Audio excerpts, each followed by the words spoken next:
Had to hit her with a little journalism, but that was a decoy. Better have about me, boy. Okay, Leroy Tobin, hold to the show, man.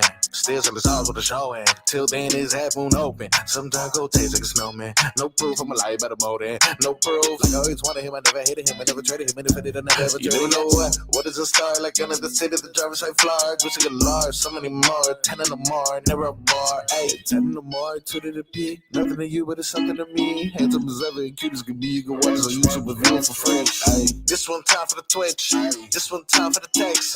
This one time for the phone line. Whole time wonder what they gonna do next. You know, I just wish you guys would stop the quibbling. Morning, everybody. Tobin and Leroy here with you. 560 WQAM. Hope everybody's doing fantastic out here on this beautiful hump day. We'll take you guys up until 2 here on the program. No Leroy Horde today. He's golfing with Lusaka Polite. And when Lusaka Polite comes to ask you to come golf with him, what are you to do? You go golf with Lusaka Polite. That's how it's supposed to be. So, no Leroy today, although I got to tell you, this weather's looking a little bit dicey for him. So I don't know how that is all going to deal with that. But we do officially have Miami Dolphins training camp. It has arrived. They're doing it a little earlier because Mike McDaniel spoke super early this morning.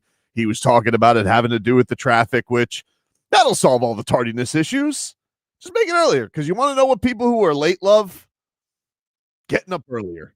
That is always one of those things that will focus on that and make it something that is absolutely, a problem solver for the Miami Dolphins. So we will see what that's got going for it. Obviously, this is a big time year for him as a head coach.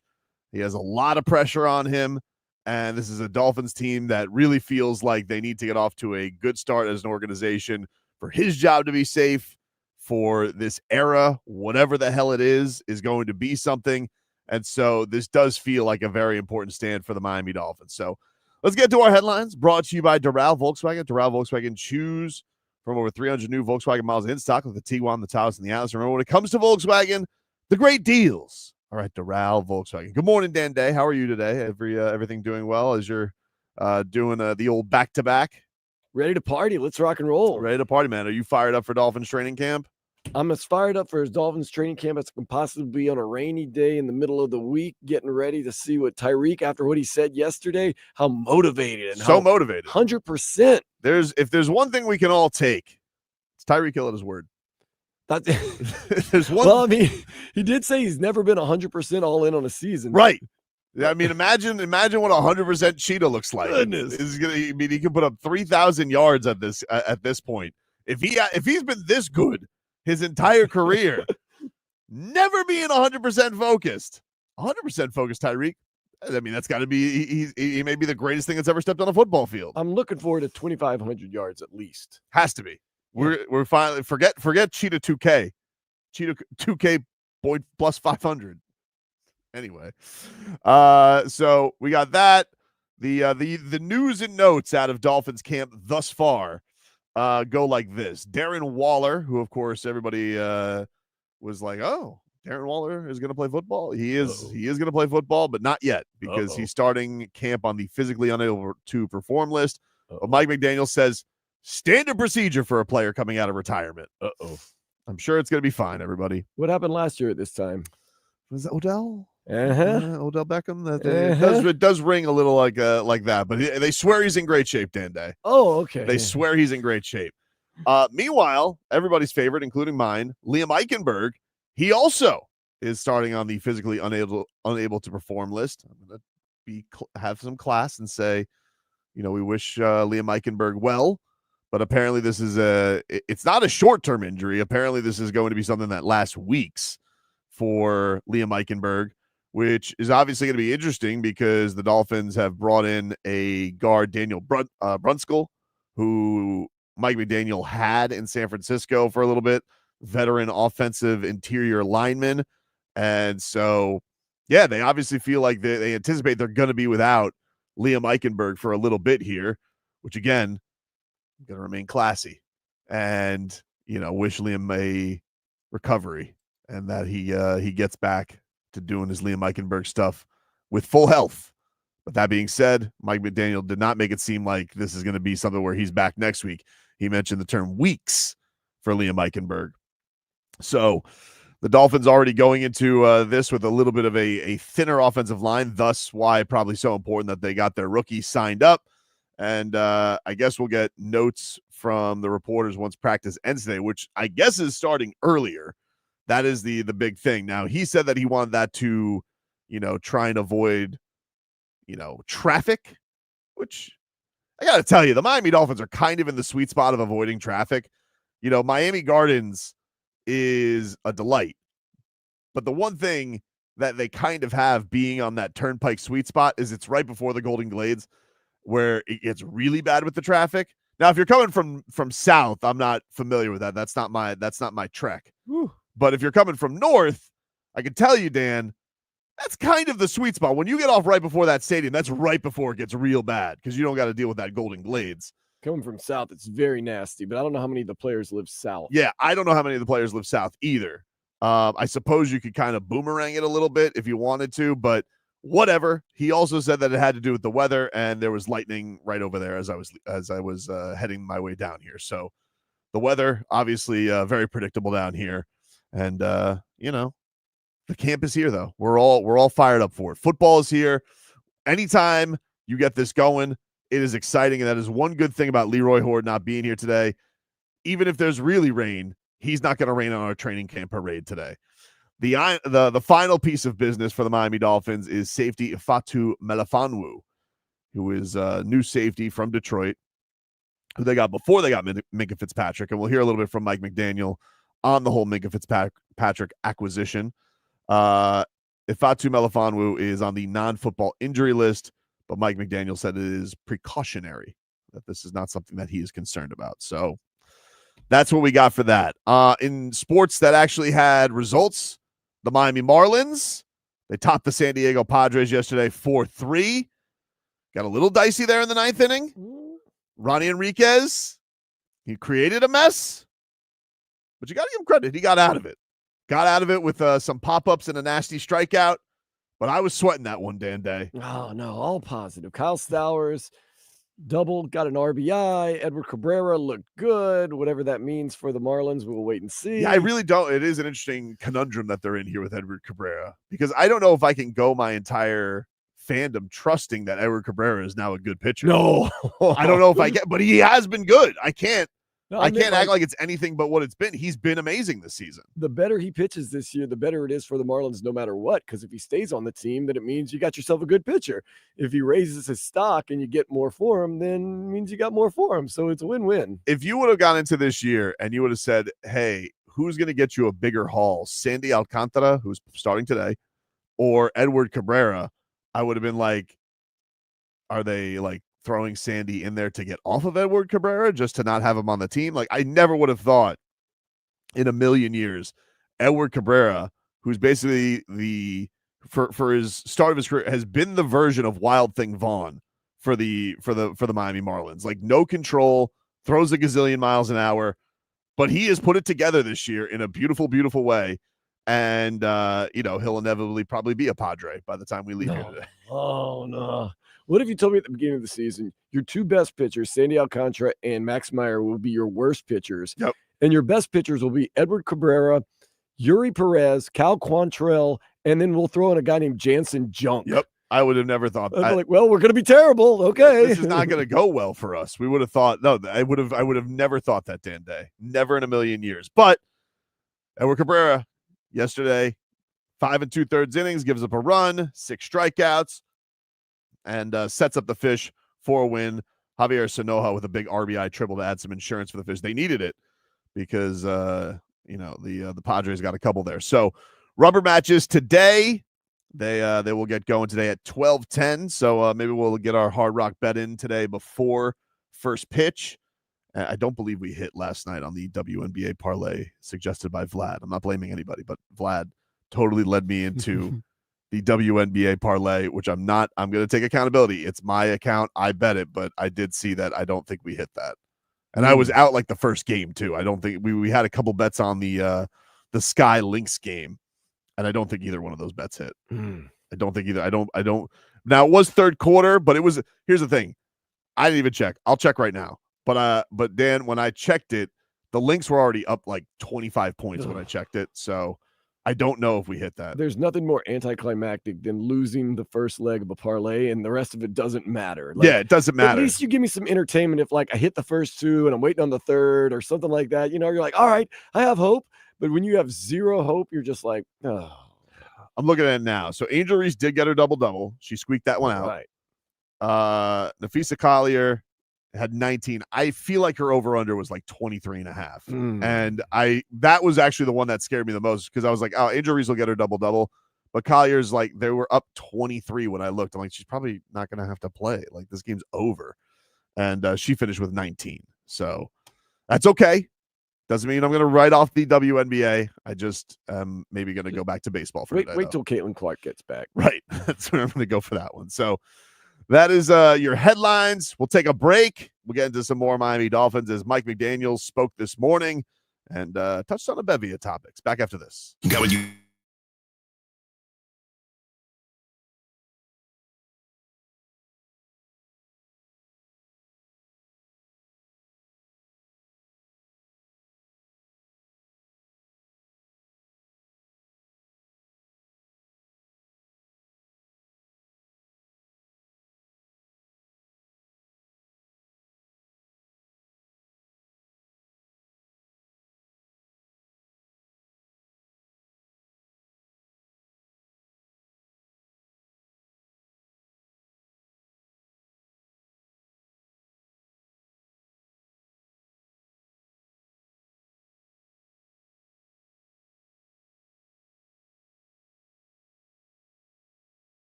I absolutely agree with Tyreek Hill in that He is.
All right, welcome back, everybody. Tobin and Leroy here with you. 560 WQAM. Take you guys up until 2 here on the program. Streaming live on YouTube and Twitch, Miami 560 WQAM. Tobin here with you, Dan Day alongside me as we are rocking here on a Wednesday. Leroy's out today. He'll be back tomorrow. He is golfing with Lou Sakapolite if the weather held up today. 2 guys who would always get you first down. If you needed 3, if you needed 5, they get you 3. If you need 1, they get you 3. Leroy would not like it if I compared him to Lou Sakapolite. I was like, yeah, you, Lou Sakapolite. Samesies, right, dude? He would not like that. Although, no! Schmeathan goes, a totally planned day off here. Nothing. It totally was, Schmeathan. It is planned. It was planned. Told me about it. He's like, hey, yeah. He's got like they do like some NFL Players Association. What do you think? It's golf hobnobbing. So that's where he's at today. And he'll be back tomorrow. Yeah, and once you're checked out, you're checked out. So even if they don't play golf, you're out. You don't want to come here. It's like when I don't plan on cleaning during the weekend. It's like, oh, you have to clean, just, like sweep up. It's like, oh, but you have nothing to do. I know, but I've already checked out mentally. The Dolphins, they are in Miami Gardens right now. I see them. Look at them. They're on the field. They're all doing little runny runs. The team tweeted out them inside, getting some action going. Doesn't even no helmets. They're just getting some calisthenics going on early on. A commitment to being tougher and more deeper in the trenches and embracing tough things. A little couple drops of rain. Inside, everybody. Inside. Everybody inside. Inside. In fairness, there was a lot of lightning. Maybe That's when the true. lightning goes away, they won't dodge it because they don't want to get taken out by a Pikachu. I don't know, but it is I get it. It is interesting though. Like they're sitting here and they're trying to change up routine. So he's doing something. I don't know if it's going to mean anything. We'll see. But the Dolphins, they do have they do get into this first day, and I think it's officially in the books. I think they just wrapped up here with what they got going on. But Mike McDaniel, he was discussing Tyreek Hill because Tyreek Hill came out. You got Tyreek Hill first. Tyreek Hill yesterday was talking about his improvements and what he's going to be like if he has a full year of 100% focus on football. And this is what the Cheetah had to say yesterday to the media. That's why this year, man, I've been this whole entire offseason, I've been busting my tail. Me and my dad, I told my dad, I said, I want to see what it looks like whenever I focus just on football, and I just focus on myself and family. You know what I'm saying? Because I feel like I really haven't been given the best version of me, of Tyreek, my whole entire career. You know what I'm saying? I've always been trying to be here, be there, but me being able to like slow down a little bit train and bust my tail for myself and then also for this community and this team, I feel like it'll be worth it. You know what I'm saying? So I just want to see what that version of myself looks like. So I'm looking forward to it. Today was our conditioning test, and at 31 years old, I must say I haven't lost a step. So I'm feeling great. I'm feeling great. That's all I'm going to say. I mean, it's just like, I look, he's an intoxicating player because of how talented he is and how fast he is. You can't believe a word he says. You just can't. And I really don't have these concerns that Tyreek Hill is washed. I don't think that's the case. I do think that he played last year banged up. I give him credit for that, playing with the wrist. Why he couldn't last another half, I don't know. And feeling like he just had to get the hell out of there and break Jalen Waddle's heart and then make a stink in the locker room afterwards because it's the first time he never made the playoffs. It wasn't a good look. But I do think the Dolphins found themselves in a position where, like, for whatever reason, they did damage control on it very quickly. And I don't know if that's just because they feel like they need him and it's not going to work without him, or there's just no market for him. But they went to that really quickly afterwards to make sure that Tyreek Hill was going to work out, that he's going to be a big part of their team, and that this isn't going to be some kind of disaster. He couldn't work out. Jalen Ramsey, he could work. They got to make sure he works out. Jalen Ramsey, for whatever reason, couldn't work out. But you noticed that, Dan, like right out of the bat with Tyreek Hill's antics. Like, they went to that quick of, no. He's going to be all right. Yeah. And Tyreek, clean it up for us too. Help a little bit. Like, I was frustrated. I was upset. Yeah. No. You need Tyreek Hill. So, give the Dolphins some credit. They were a little more proactive on that on that horizon. Yeah. No, they were. Like, it was very clear that they're like, oh, we gotta make sure that, he's good to go. But like, when he says, I got to see what 100% of me looks like, dude, you broke the franchise record 2 years in a row. Like, if that was not focused, look, is it going to be one of these things where, like, hey, he's going through some personal stuff right now and football is going to be an escape for him and that's going to lead to him being more, okay, maybe. I'm not going to discount it, but I don't think it's going to have anything to do with him, being 100% focused. I think the cheetah is always going to be the cheetah. He's always going to have like these side quests and is going that, make him a little bit of a troll, but also he's the most incredible thing you've seen on a football field, probably this side of Randy Moss. And that's going to be that. I don't think that that's gone away. The question's going to be with him is what happens if the Dolphins face some adversity in the start of the season? Can you trust him to get through hard times? That's the real question of Tyreek Hill. When you talk about leadership, when you talk about being able to focus, last year he's trying to put on a brave face, but it was all disingenuous because, as soon as the backup quarterbacks were gone, he was telling everybody to strike up the band and start him in fantasy again. So he obviously just had a really hard time dealing with all that. And again, I do it with all the caveat of knowing he had a wrist that probably should have been repaired last year. So we'll see. But Mike McDaniel today discussed Tyreek Hill's comments about, being more focused, if we're going to channel Sergei Bobrovsky. And here's what Coach McDaniel had to say on that. I absolutely agree with Tyreek Hill in that he has had some very, very real reflection. Up until this point, today, all he's shown me is relentless commitment to, dictating the conversation moving forward based on being who he wants to be as a father and a leader of the team. All right. So they seem to be on the same page there, which is good. I mean, and again, I imagine this is not going to be an issue unless the Miami Dolphins struggle out of the gate. I think that's the true first test.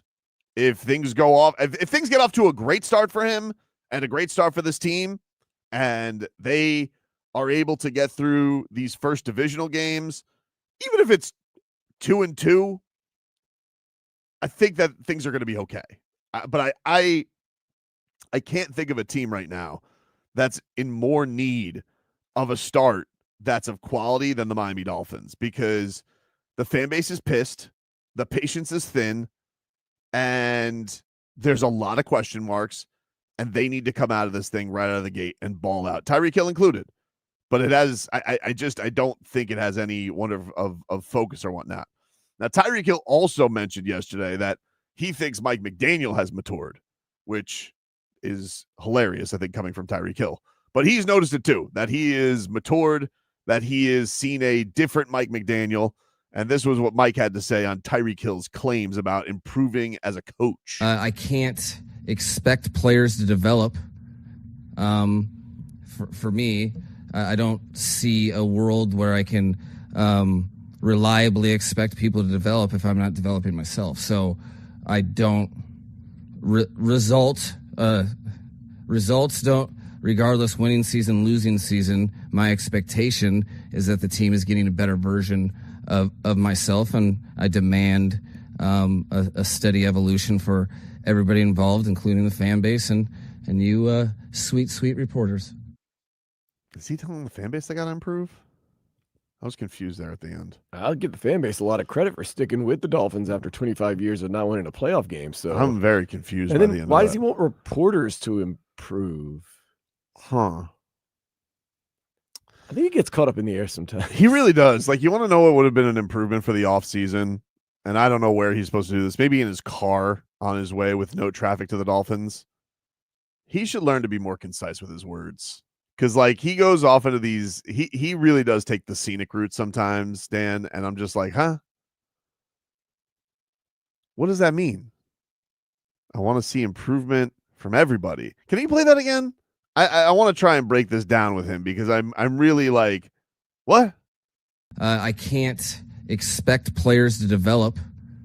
For me, I don't see a world where I can reliably expect people to develop if I'm not developing myself. So I don't results don't, regardless winning season, losing season, my expectation is that the team is getting a better version of myself, and I demand a steady evolution for everybody involved, including the fan base and you sweet reporters. What the holy hell does that mean? Nah, he got lost midway through. A steady evolution from the fans and from reporters. When he said result is when he went off the rails. Remember, like midway through, he's saying like, so then we go result. You can tell he got caught, and he just didn't know how to, from the fan base. How is the fan base supposed to evolve? Sometimes he's got too many tabs open. Like, he really does. Like, he's just got too many things. And you can, like, hear the brain just, like, stuttering like a lawnmower starting. And it's like, result. And, huh? And from you sweet reporters. Like, what? Wait, what? Jeez. Look, I'm not here to say, hey, media can't always improve. Evolution of the fans. Hey, careful, dude. Just Mike, careful. All right. I know you're trying to be so wise all the time. I don't think you got a lot of fans who are back in the gimmick right now. And so if you're asking evolution from them, I think here's a crazy thing. If you think just wanting a playoff win is evolution, maybe they haven't been evolved. But I also think it's a pretty reasonable request. You know, even the dinosaurs like to eat, just like we do now. Maybe it's not evolved, but it is a necessity. As a fan, here's a crazy thing, Mike McDaniel. You'd like your team to win? And so, I don't know, dude. I would just, next time you got the buffering going on there on the podium, I would just avoid calling the fans to do anything other than please be nice to us. Huh? They have to evolve. We have to evolve. The reporters have to evolve. Results. Thanks, dude. This already feels like a long season. I was just like, First press conference, let's go. And this guy's like, I want everybody to improve. I want everybody to evolve. All right. Good golly. Wayne says, some Finns fans definitely need to evolve from the hate they got. Some of it is sickening. But is it not justified?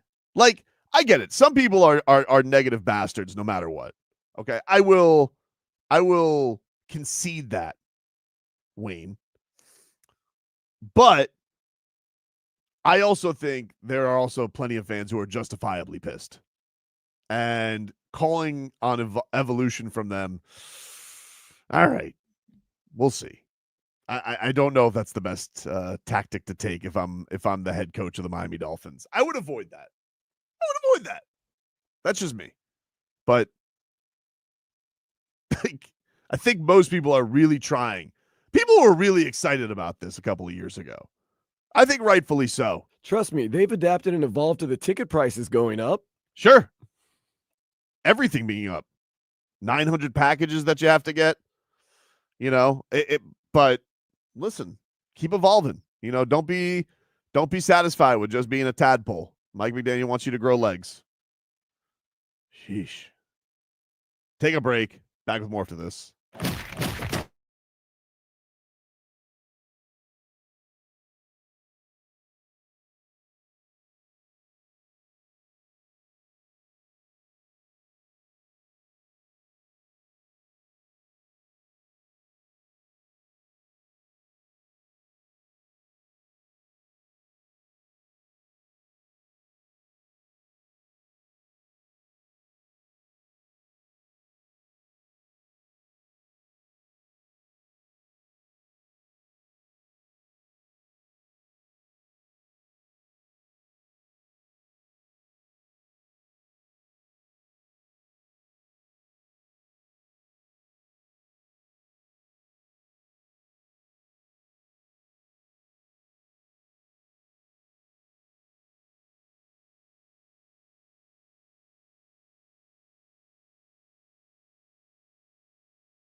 All right, welcome back, you rascals. It's Tobin and Leroy here with you. Sans Leroy. He'll be back tomorrow.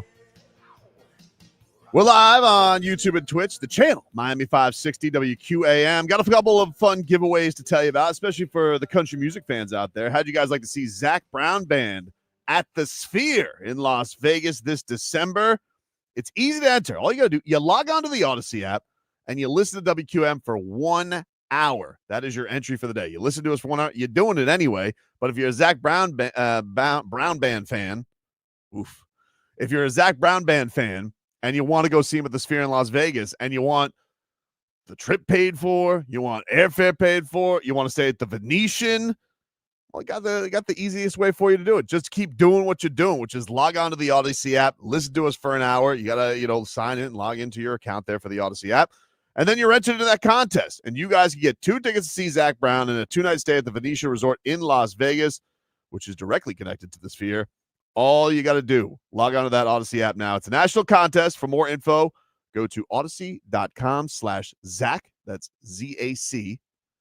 Odyssey.com/ZAC. Odyssey.com/Zach. Special thanks to the Messina Touring Group. Also, our sister station, Kiss Country. They do this every year. It's Stars and Strings. I'm a big fan of this. I've been to this show a couple of times in the last few years. It's a really great show if you're a country music fan. They get some of the biggest names. They're all on stage together, and they kind of go through song after song after song. They go from stool to stool, just doing an acoustic show. It's really, really cool. This year, they got Dierks Bentley, Dasha, Nate Smith, Zach Top, Hudson Westbrook, and a whole lot more. It's going to be at Hard Rock Live at the Seminole Hard Rock Hotel and Casino in Hollywood on November 6th. All you have to do to win those tickets, text the word TOP, T-O-P, TOP, to 20357. Text TOP to 20357, and you guys can win those tickets. If you don't even want to wait to win, you guys can go buy those tickets now at starsandstrings.com, and that is where you guys can go purchase your tickets. Stars and Strings supports Folds of Honor. For more information, go to WQM.com. It's a text contest. Message and data rates apply.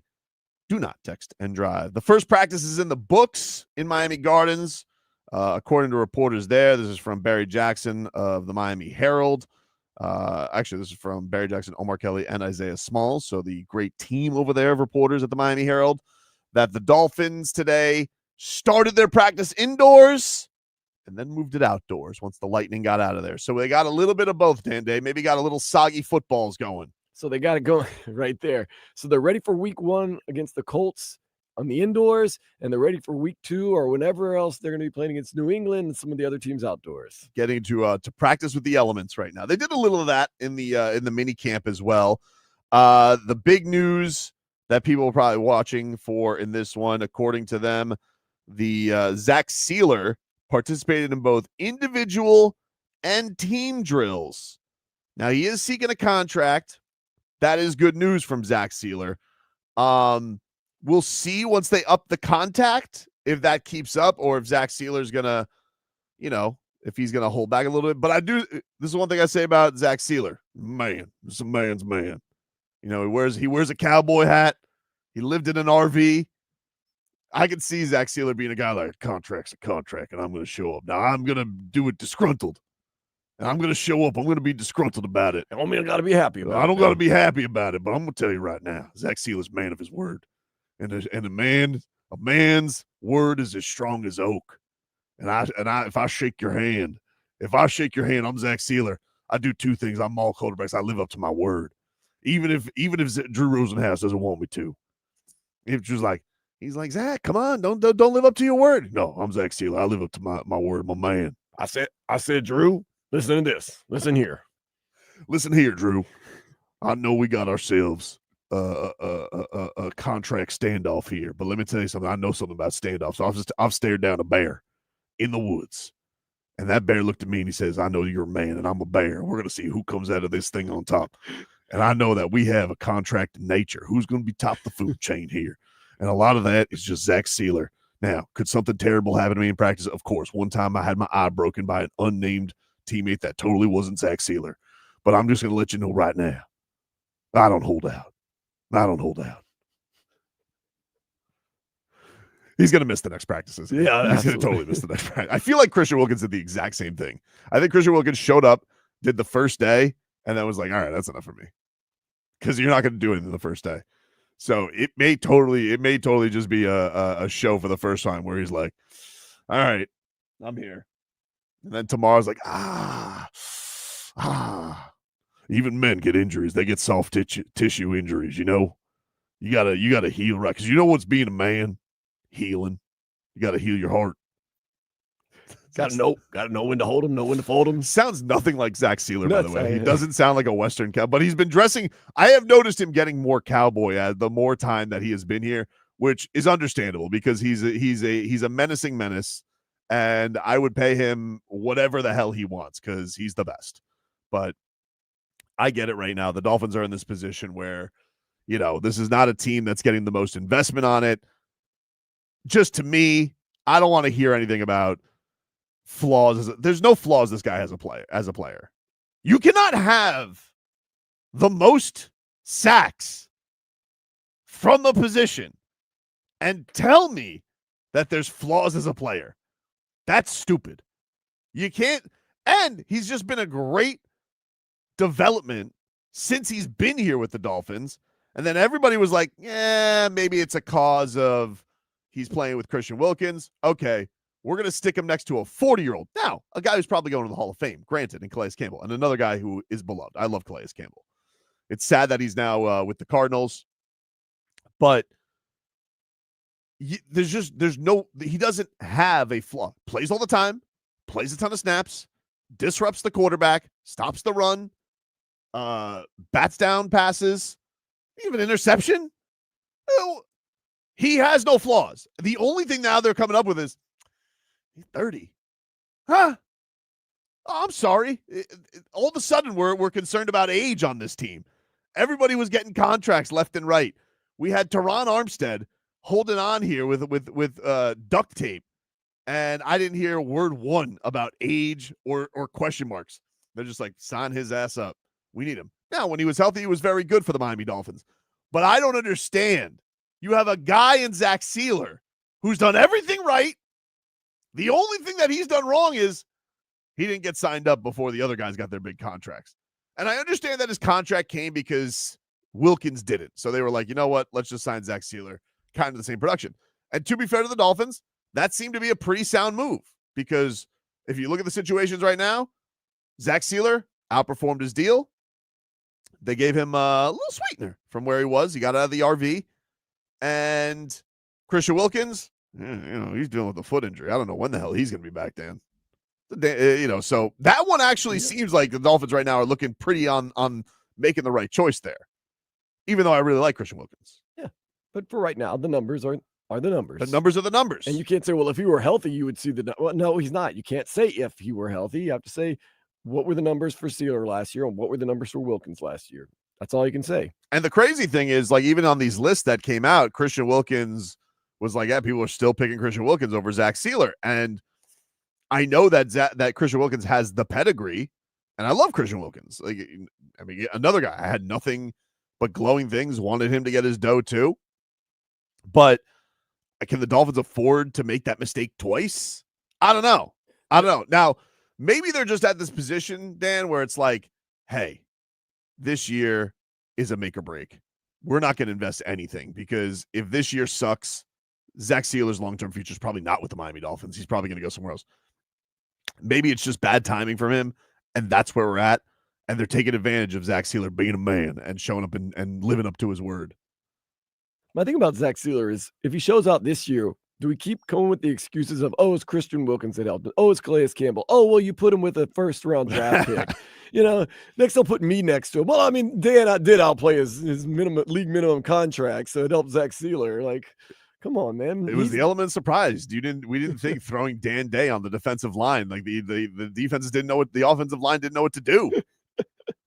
They didn't see it coming. It was too surprising. So anyway, he was out there today.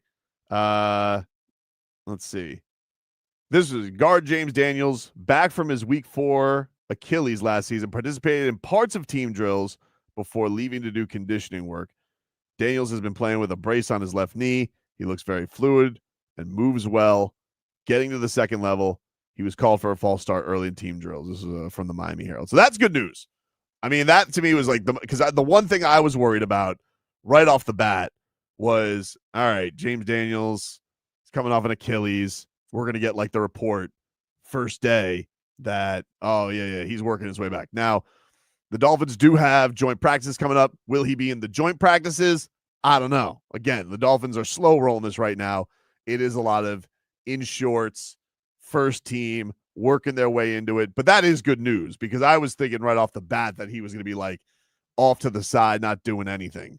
So if the Dolphins can get into this thing with their offensive line all together and getting a lot of repetition together, I think that is going to be a great thing for them. Absolutely. They also said that Fatu Melifonwu was sidelined. So Ashton Davis, Elijah Campbell got the first crack at the safety job opposite Mike McDaniel. But Mike McDaniel said that Melifonwu's injury is not serious. They said Aaron Brewer worked on the side. All right. So I guess all the line didn't get to work together. Great. So, nifty runs. Nah, that's about it. Everybody, there were some highlights. Tanner Connor fumbled the ball. Good. That's what we need. Listen, he's going to get it together.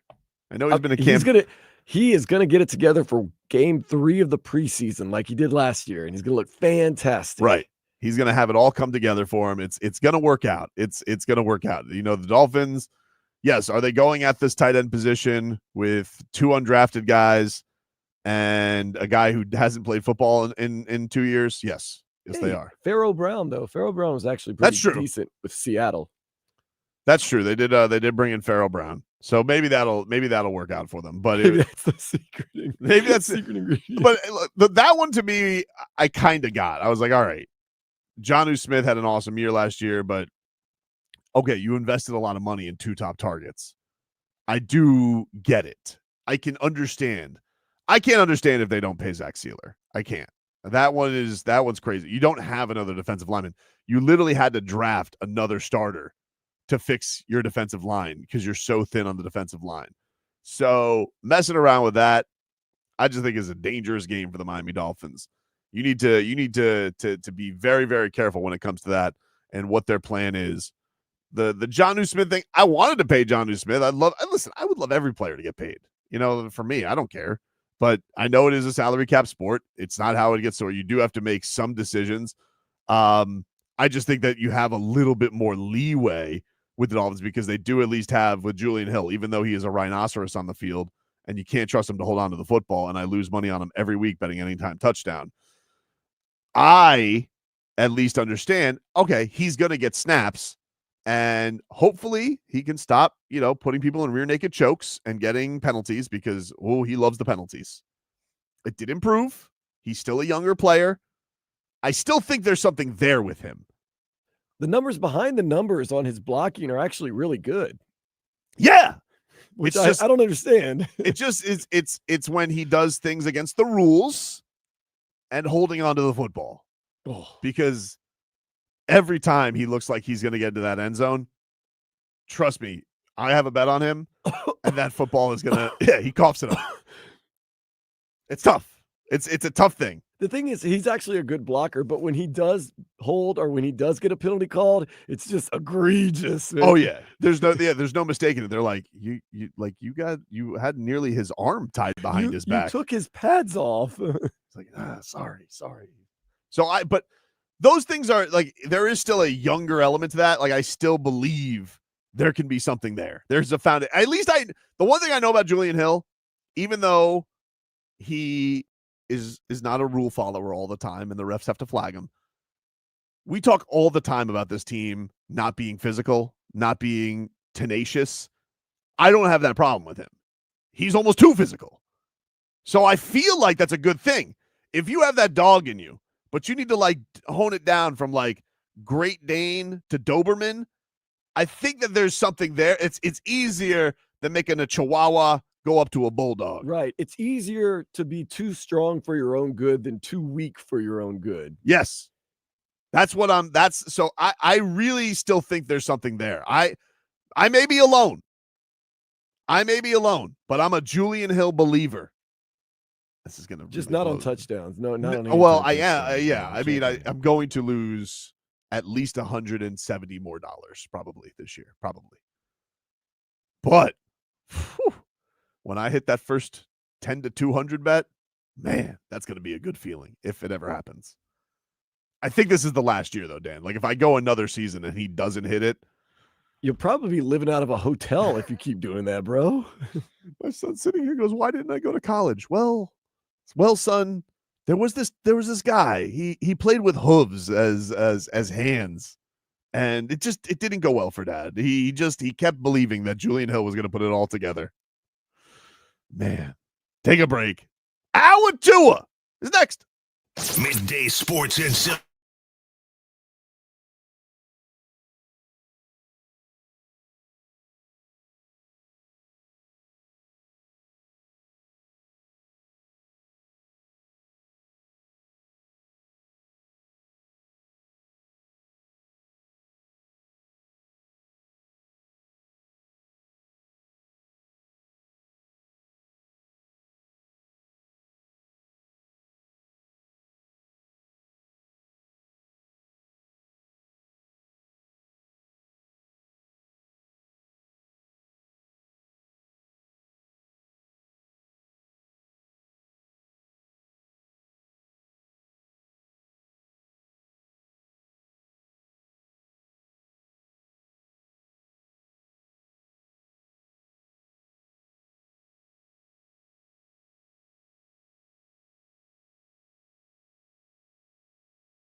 It's time for our Tua.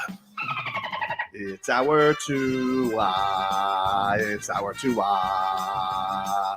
It's our Tua. Tua, Tua, Tua. Tagovailoa. Not Tua Tagovailoa. A for effort. Dolphins quarterback. Tua. It's our Tua. It's our Tua. Tua. Tua, Tua, Tua. Tua, Tua, Tua. Chris Sims can go to hell. Tua Tagovailoa. Dolphins quarterback. Daddy loves you guys. Our Tua with Tobin and Leroy. Check the history of food. Hour 2 of the program, ladies and gentlemen. Tobin and Leroy here with you. 560 WQAM. Take you guys up until 2 here on the program. It is time to get to our headlines, brought to you by Doral Volkswagen. At Doral Volkswagen, choose from over 300 new Volkswagen models in stock, like the Tiguan, the Taos, and the Atlas. And remember, when it comes to Volkswagen, the great deals are at Doral Volkswagen. The Dolphins have started training camp today in Miami Gardens. First practice already in the books. The Dolphins are starting things earlier. That is the one thing that has been noticeable. Mike McDaniel, he spoke today like around 8 o'clock. I threw that thing on the Bluetooth on the way down here. I was like, all right. And man, it's a long ride with that guy blaring through my speakers. I was like, all right, we'll hear a little bit more from him here in just a second on Minkah Fitzpatrick and whatnot. But we also found out Darren Waller is starting on the physically unable to perform list. But McDaniel says that is a standard for players coming out of retirement. Liam Eichenberg is apparently the big injury right now, that Liam Eichenberg is dealing with something that is going to last weeks, maybe even into the regular season, according to Mike McDaniel. But it is unknown how long he'll be out. Man, you're just a bevy of bad news. Number one, the tight end that we're relying on to replace Jonnu Smith is coming out of retirement. Therefore, he is unable to perform. And then your hopefully 8th string offensive lineman is also physically unable to perform. Yeah, I'm sorry. And Fatu Melifonwu, their new safety, he is also not ready to go. Uninjured. What is it? Uninjured player. More good news. Just kidding. Woo. Barry Jackson says that a helicopter took Miami Dolphins offensive lineman Byron Matos to a local hospital, but he's in stable condition, so some injury happened during practice. I guess he says the team is not saying his injury or illness. And cornerback, former Miami Hurricane, new Miami Dolphin, Artie Burns, left team headquarters on crutches. And that was per multiple photographers that were there. So a lot of boots on the ground reporters who were there getting to take pictures and video. They saw him leave. So there you go. Camp is here. Camp has arrived, everybody. It is going. Do see video, though, of Minkah Fitzpatrick. He's leading the DB group at practice because there was a lot of talk. Hey, is he happy to be here? Is he cool? Like, Minkah Fitzpatrick left on such weird terms. Like, this guy was supposed to be, one of the culture setters for a Dolphins team that, yes, was going in the toilet. And they were going to tank. And Minkah Fitzpatrick was not about that. And he was not happy with the coaching staff, but was a different coaching staff. I mean, it was Brian Flores. It was Brian Flores' defense. And now you have a new head coach. You have a new defensive coordinator in Anthony Weaver, who a lot of players seem to really love.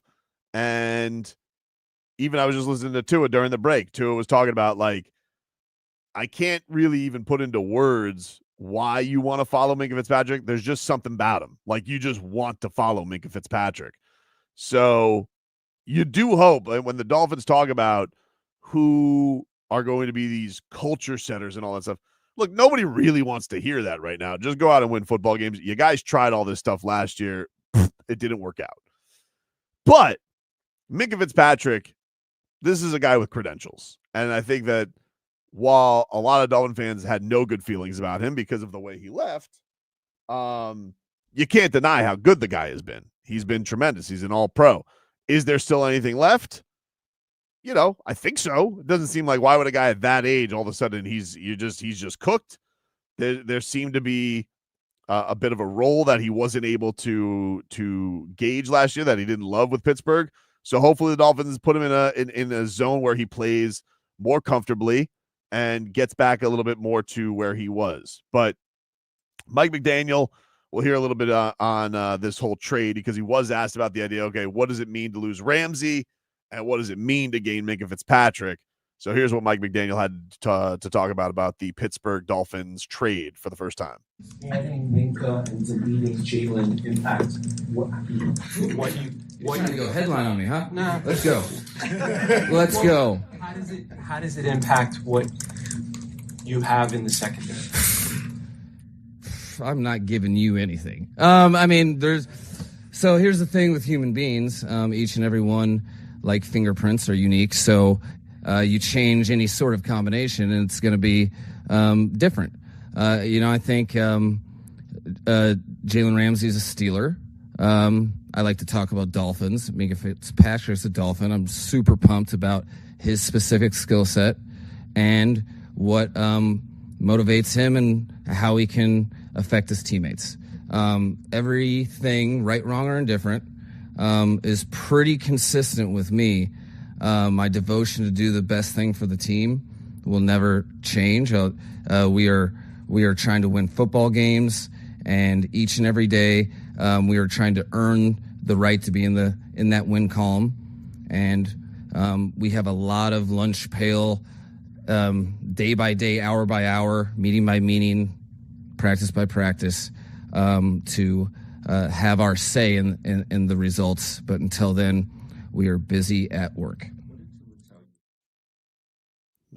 Listen, I'm not surprised. He has not wanted to get into the Jalen Ramsey thing at all. I would like to know. I wonder when Jalen Ramsey, if he's going to talk about it at all. I doubt it. He's not like the most forthcoming dude in the media either. But what in the hell happened that it got to a breaking point? Now maybe it ends up for the better. Mike McDaniel was making the point on the DBs today, like, we're always going to know who the guys we trust are more than the people who have seen it. And okay, sure. You're obviously going to have faith in the guys that you put out there. It doesn't make any, it doesn't mean that they're going to work out, even if you hope to go in those things with a great deal of faith. I'm sure you're going to go into those guys and whoever you think is going to win those things. And look, it'll go a long way if a guy you took as your first pick, which was a second rounder, but a couple of years ago in Cam Smith, it'll go a long way if that guy could actually produce for you. Crazy concept.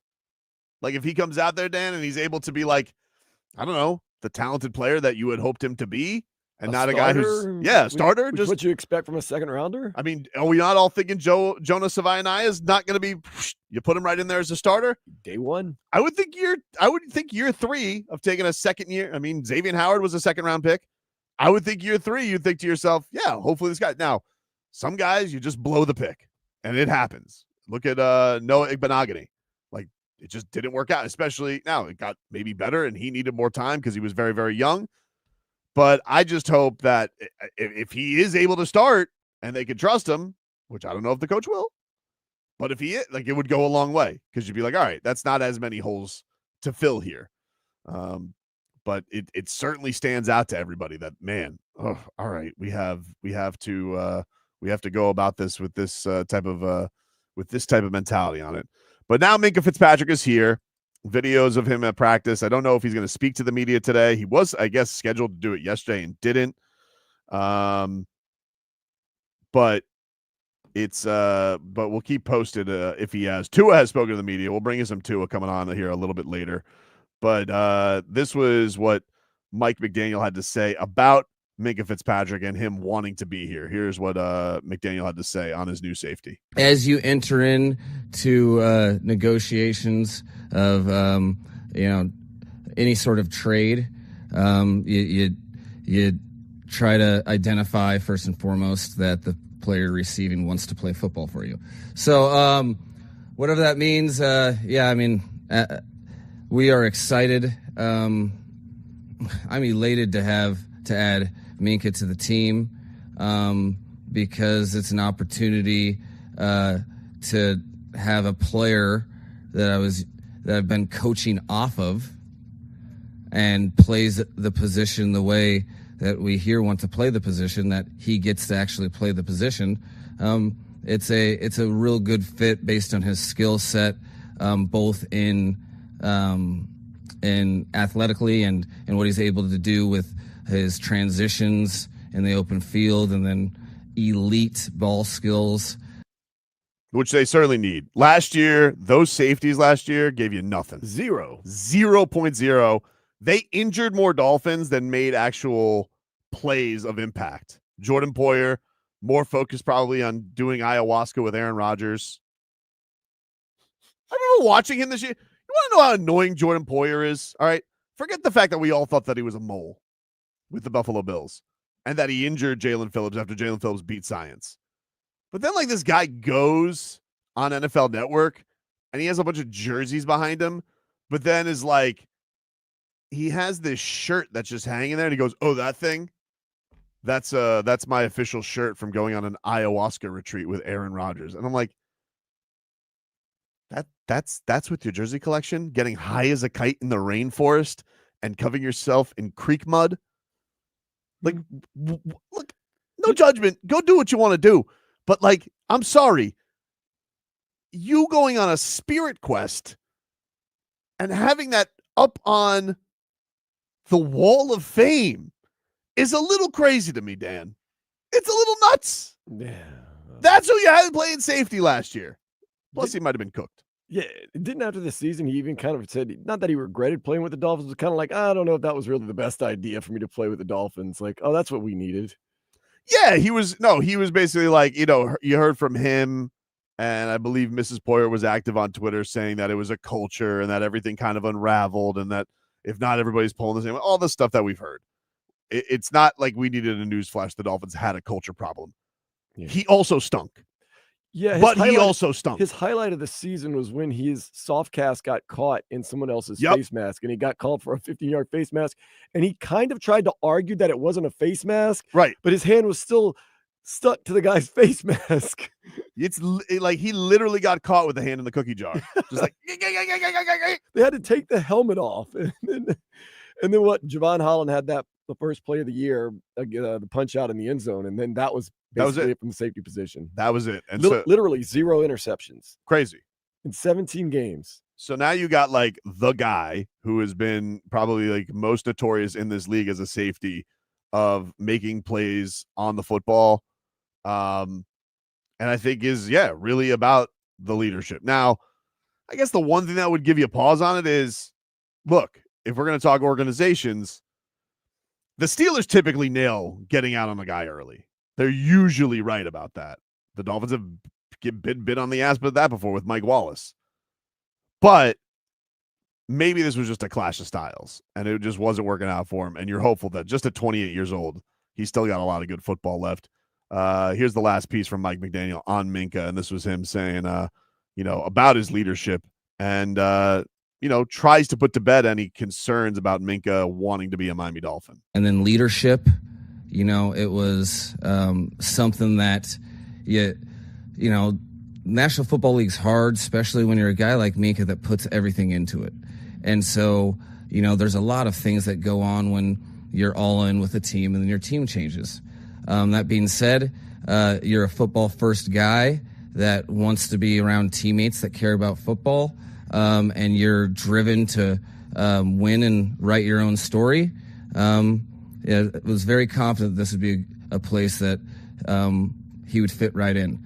Know a lot of Bama guys, know a lot of guys in the NFL, so had a lot of foresight into what he was coming back to, and he couldn't get in the 29 jersey fast enough. So, all right, there you go. Now, Minkah Fitzpatrick, according to Omar Kelly, is not speaking today, but he will, according to Omar, speak sometime later this week, according to what he's heard from media relations. So still no word yet from him, but that is that with Minkah Fitzpatrick.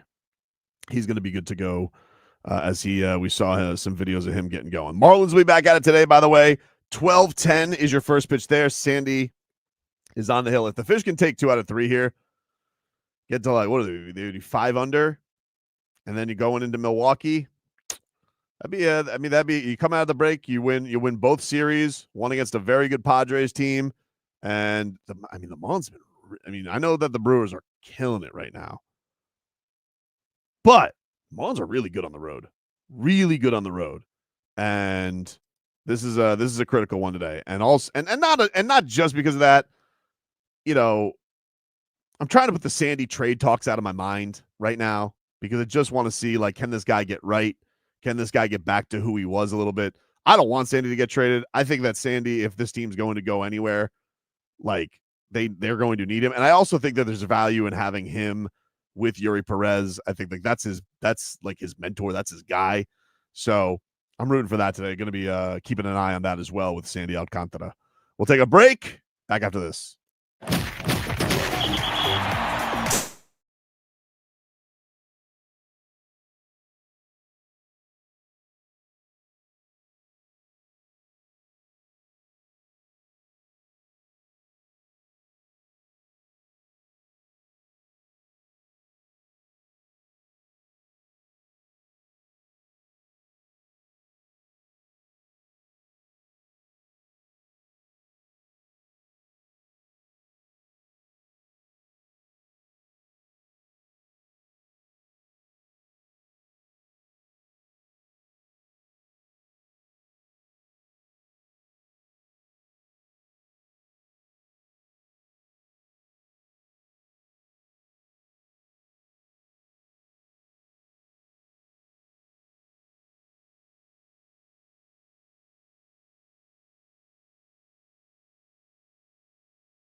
All right, welcome back, everybody. Tobin and Leroy here with you, 560 WQAM. Take you guys up until 2 here on the program. You made it, everybody. Training camp has arrived. Happy training camp report day. Happy training camp first workout day for those who celebrate. Miami Dolphins getting going today at Miami Gardens. The one thing that we are keeping an eye on, offensive lineman Byron Matos was hurt at the end of today's practice, and he was airlifted to a medical facility. The team says that he's in stable condition, but obviously scary because the Dolphins do have that like Little Baptist Health thing like right there on the facility. So you obviously that's not a great sign. So I'm hoping that everything is okay with Byron and that everything's going to be good there. Artie Burns also left practice today on crutches. Dolphins cornerback, former Miami Hurricane. So he left on crutches after getting injured in practice. Zach Sieler did participate in drills today, team drills. It was a day that started inside because of the lightning. Then they moved outside. They have been practicing. They're obviously practicing a lot earlier than we're used to. And Tua spoke today. We'll bring you some Tua coming on later on in the show and get into that as well. But let us get to our Hard Rock Bet of the night. And the reason I want to get into it is because, well, the game that I want to bet on is starting in about 30 minutes, Dan. So I need to start perusing the Marlins props early. And our Hard Rock Bet of the night, although today it's the day, sponsored by Hard Rock Bet. Hard Rock Bet is legal in Florida and the place to bet on your teams today and every day. Hard Rock Bet has the props, parlays, and live play-by-play betting, and the no-regret first bet up to $100. If your first bet doesn't win, you get your money back to try again. Hard Rock Bet is offered by the Seminole Tribe of Florida. You must be 21 and physically present in Florida to play. Terms and conditions apply. Concerned about gambling? Call 1-888-ADMIT-IT. And I didn't stop and pause because I am concerned about my gambling. I'm completely fine with my gambling. And I've been, I know every addicted gambler says this, which is I was really close on my last parlay. But we really were. And not the Vlad one. I mean, he torpedoed us.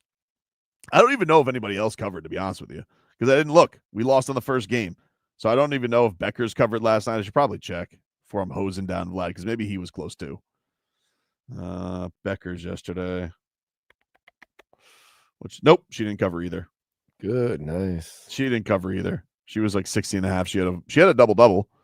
And then what did Asia Wilson? Asia covered. Nah, that's what the MVP does. That's what the MVP does. Asia's coming through always. But the Marlins, we came really close the last game. Last Marlins game we bet on, Dan Day. We had a Stowers home run. We had the over on Yuri Perez strikeouts. The over-under was 5.5. He had 5. So, I don't know if it's responsible to keep going to the Stowers well, but he is red hot. I mean, when you're hot, you're hot. And he's the most reliable guy you can bet on. I mean, like, that's just what it comes down to with Kyle Stowers. So maybe, I don't know. Is it do we go Kyle Stowers? Should I go Kyle Stowers hits? Should I go Kyle Stowers just bet a home run again? Because that's plus 350. That's always a juicy way to get a parlay going. Augustin Ramirez. That was going to be mine. What about a parlay of Stowers and Augustin Ramirez hits? Yeah, just each getting a hit. Is there a way that you could possibly parlay that? I mean, is there a way? We can absolutely do that. Where there's a will, there's a way. Why is Augustin Ramirez not? Oh, there he is. Okay, cool. I got it. Boom. All right. Yes, you can do that, but it's only plus 145 for them both to get a hit. If we go Kyle Stowers hit, we could go Kyle Stowers hit and Augustin Ramirez home run. Maybe Ramirez getting his first ding dong of the break. Is he on? Is he playing today? I should probably check that because it is day after night, but they could always DH him too. Let me just double check because they do have odds on him, so I'm assuming that he's in the lineup. What do we got today, Fish? Yes, he's DHing today. He's DHing, hitting behind Stowers. All right, cool. All right, so we can bet on him. Home run for Ramirez. Stowers get a hit? I think Stowers stays hot and gets a hit. Okay, so we go with that. And then pitching. Do we feel confident in betting Sandy at all. Well, for 5 of the 6 innings he will pitch, I am very confident in him. I'm just worried about one inning possibly being the hiccup. What about him to get 4 or more strikeouts? I was gonna say, if you can, I'm picturing him getting about 4 strikeouts today. If he gets 4 or more, we get Sandy, 4 strikeouts, Kyle Stowers hit, and Augustine Ramirez a ding dong, plus 1,300. I was gonna say that's a big parlay though. It is. It is a big parlay. It's a lot of stuff that you need to happen. I mean, if we just go, if I took the, what's the thing here? Well, I can't take the Ramirez home run out. I mean, it's all kind of on the legs of Ramirez home run because he's plus 500 to go deep today. It's all on his bat. But I feel like he's due. Oh man, I feel like he's due. I mean, we could go Otto Lopez home run. He's even juicier, but he's not your traditional power hitter. He's been hitting well though. I don't know if he's gonna go yard though today. Yeah, I don't know if he's gonna go yard either. I feel like that's the thing. The Marlins really only have like 2 guys who are like consistent power guys, and then Jesus Sanchez will surprise you with one every now and then. Yeah. Look, I'm going to bet Ramirez. I'm going to go Ramirez home run. I'm going to go with your bet of Kyle Stowers getting a hit, and I'm going to go with Sandy 4 strikeouts. I think that's what I'm going with today, Dan. Over 4? 4 or more. Oh yeah, okay, I'll do that. Yeah, that 4 or more more. is good. Yeah, because I think he's around 4 today. Yeah, if he gets 4 or more, he's in. Because he's going to pitch 5 to 6 innings. He's going to eat innings. Like, that's the thing. That's the thing that I like about Sandy. He's going to go in there, and he's going to go in, and he's going to try and get the fish some innings. Like, he's not going to go out there and just be like, he's not going to get blasted. There may be an inning where he does get blasted, but even if he does, they'll still stick him out there for at least 5 because he wants to go and eat innings for the fish. So I think 4 is a safe bet. It's just I think Stowers getting a hit, safe bet.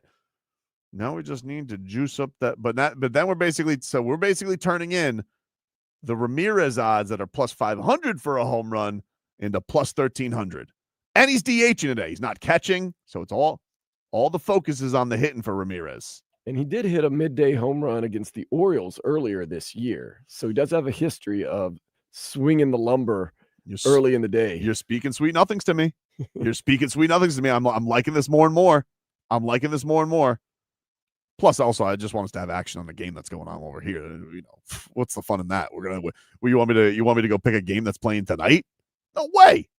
If I got a chance to get some Marlins action going on the television at 12:10, to gamble on it would be irresponsible. It would be irresponsible. So that's what I'm going to go with. We'll get that game on in here rolling, but that's what I'm over. And I think this is a big game for the Fish. Big game for the Fish if they can get this one, and especially if they can win winning the Sandy starts have been a little bit, can be dicey from time to time. GP wants to go, what about Sandy strikeouts over under? What is his line set at? His line is 3.5. So if you're going to take the over, it's going to be at 4, so it's basically the same. It's the same thing that we bet as the over under. I don't know why alt strikeouts is even an option, to be honest with you, but it was. I actually glossed over that fact right off the bat.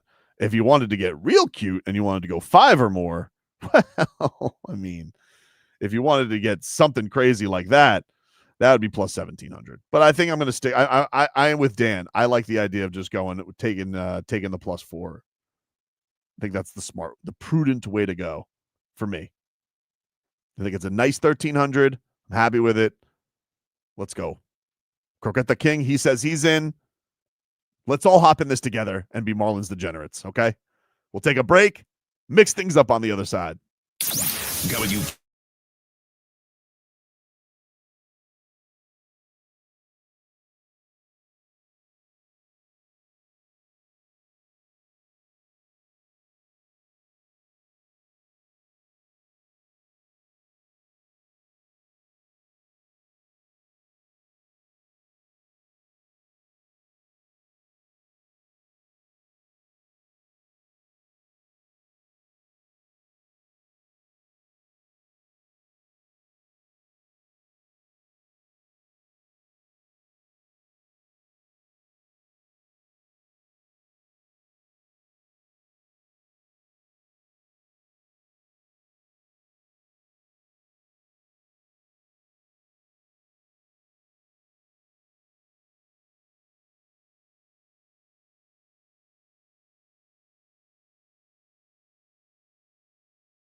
Oh, welcome back, everybody.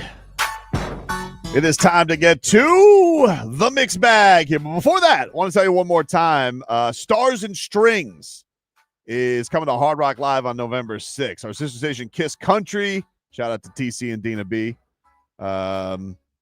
Big fans of the Kiss Country morning show. My daughter is a huge fan of the Kiss Country morning show minute, which is they got to answer 10 questions.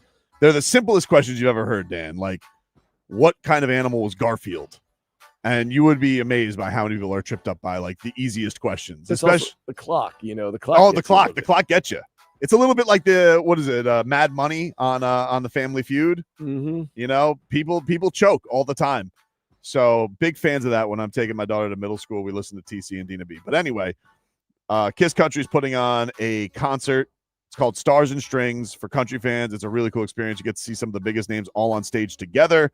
This year, Dierks Bentley, who's one of my favorites, Dasha, Nate Smith, Zach Top, who's kind of bursting onto the scene, Hudson Westbrook, I don't believe is related to Russell, and a whole lot more. Hard Rock Live on November 6th. If you guys want to win tickets, text the word TOP, T-O-P, TOP, to 20357. That's TOP to 20357. Tickets are on sale now at starsandstrings.com. Stars and Strings supports Folds of Honor. For more information, go to WQAM.com. It's a text contest. Message and data rates apply. Don't text and drive. All right. Leroy's out today. He'll be back tomorrow. He had an NFL Players Association event with Lusaka Polite. And you just don't say, it'd be rude to say no to Lusaka Polite. So let's get to the mixed bag. Patrick Mahomes, he's good, but didn't have a very good Super Bowl. And this is what the Chiefs QB had to say when he reported to camp on if losing in the Super Bowl is a motivating factor for him. Yeah, I mean, obviously we didn't play the way we wanted to play and on a national stage, a worldwide stage, and you want to go out there and be better, and so that kind of helps you out on some of those extra workouts that you don't want to do, or some of the different stuff that in order to get better for that next season. It kind of keeps that in your mind. But now we're here. I mean, we're here. You have to start over. How can I get better for my teammates? How can I get better for the guy beside me? And going out there and attacking so that we can find a way to win that last game and not lose it. There you go. The Chiefs, I mean, the way they went through that season last year, it just kind of felt like miracle after miracle. They were just pulling out these wins, Dan. But notice the last thing he said, we're going to try to win that last game instead of lose it. That type of attitude, that's a championship attitude, rather than us being like, man, I hope we have not a losing record, and I hope we can win our first playoff game in 25 years.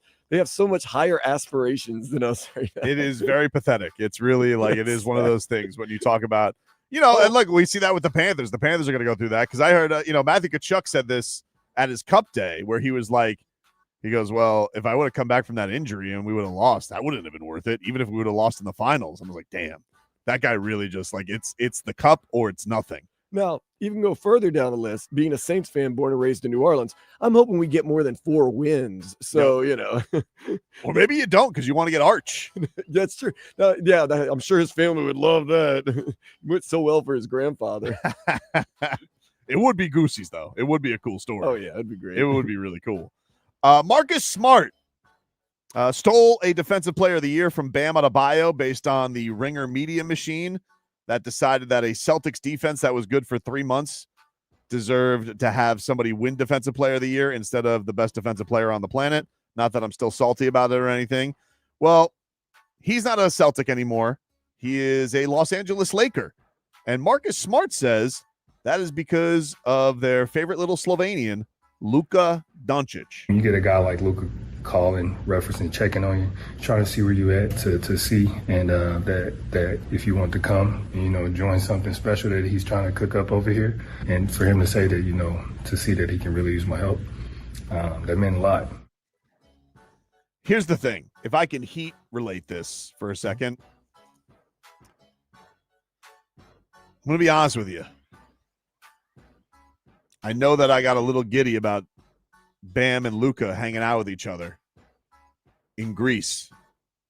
But I've heard nothing but since this summer has started about Luka recruiting. Kind of makes me nervous now. What the hell was Luka Dončić saying to Bam Adebayo in Greece? Because I'm going to tell you something right now. If he's anything like Goran Dragic, I know those Slovenians are adorable, and they charm you. They're charming. They're charming. They're a rough charm. Yep, it's a rough charm. And now all of a sudden, he's got DeAndre Ayton, he's got Marcus Smart, and the word is none of them are hearing from LeBron. Yeah, I haven't heard a word about LeBron. Haven't heard a peep about LeBron, and maybe Luka's like telling Bam, he goes, "Why don't I get this old man out of here? We trade him for you, bring you to the Lakers, then you'll be appreciated for once in your life." And Bam's like, Makes me nervous. Makes me nervous that I hear all these people out here recruiting LeBron, or recruiting player after player. LeBron been salty as hell, and now all of a sudden, Luka's like, "Hey, Bam, Gogi says you don't feel so appreciated, Bobby." I know how these Slovenians work. You better stay. Hey, Goran, you better not let that happen. Or Bam, you better be getting your recruiting on. This kind of sounds like Luka's drunk dialing Marcus Smart. People like he's at home drinking some Miller Lite. Like, let me call and check on him. Yep. Hey. Yep. Still want to come to Los Angeles? You know. SDI says would be a great way to get out of Bam's contract. I don't like that, SDI. Please stop that. Ooh, talking about I don't loser like that. talk. I don't like that. Hunter says I don't like this. I don't like it either. But I don't like what I've been hearing with all this Luka recruiting left and right. We know LeBron's kind of making a stink. And we always thought it was like, oh, Wiggins and such for it. I hope it's that. Because I would really, I don't know. I don't know if my mind could handle that. But these Lakers fans, I mean, like the delusion left and right that they get to have because, you know, everybody lands in their lap. It's ridiculous. Oh, man. All right, flipping back to the Dolphins a little bit. Alec Ingold, he is Dolphins fullback. He was not invited to the Lusaka Polite golf tournament with Leroy Horde. But he said that the Dolphins have a foxhole mentality going into this season. Here was Alec Ingold. Every year brings its own challenges, and I don't know if you can ever really be prepared for whatever it's thrown at you until you're looking at it in the face. And last year, honestly, I don't think it was time for fun. Like, it was time to buckle down the hatches, dig a foxhole, and work. Like, that was what was necessary to go from 2-6 to 6-2. We didn't have the hot start and the excitement around us. I think we responded in a way that was necessary. So this year, obviously, we have a few years of continuity with some guys. You can see who enjoys having fun, and we can uplift those guys that way. You got other people that work really well in foxholes, and I feel like this year, whatever it's going to bring, we have to be very mindful of what happened in the past, but we can't let that hang over our heads for forever. This has to be a new team, a new year, a new season, a new group of guys who want to go out and chase it, whatever is asked of us. Look, that Alec Ingold, he seems like an A-plus dude. I really don't want to hear about how the season ended 6-2. Like it is to me, this whole idea about, oh, you started this way. How about the Dolphins under Mike McDaniel? Stop being so damn streaky all the time. Like, it's always like this team is either all the way up or they crater down. I would just like a through line of consistency. And I'm not saying win, lose, win, lose, win, lose. That would also make me annoyed.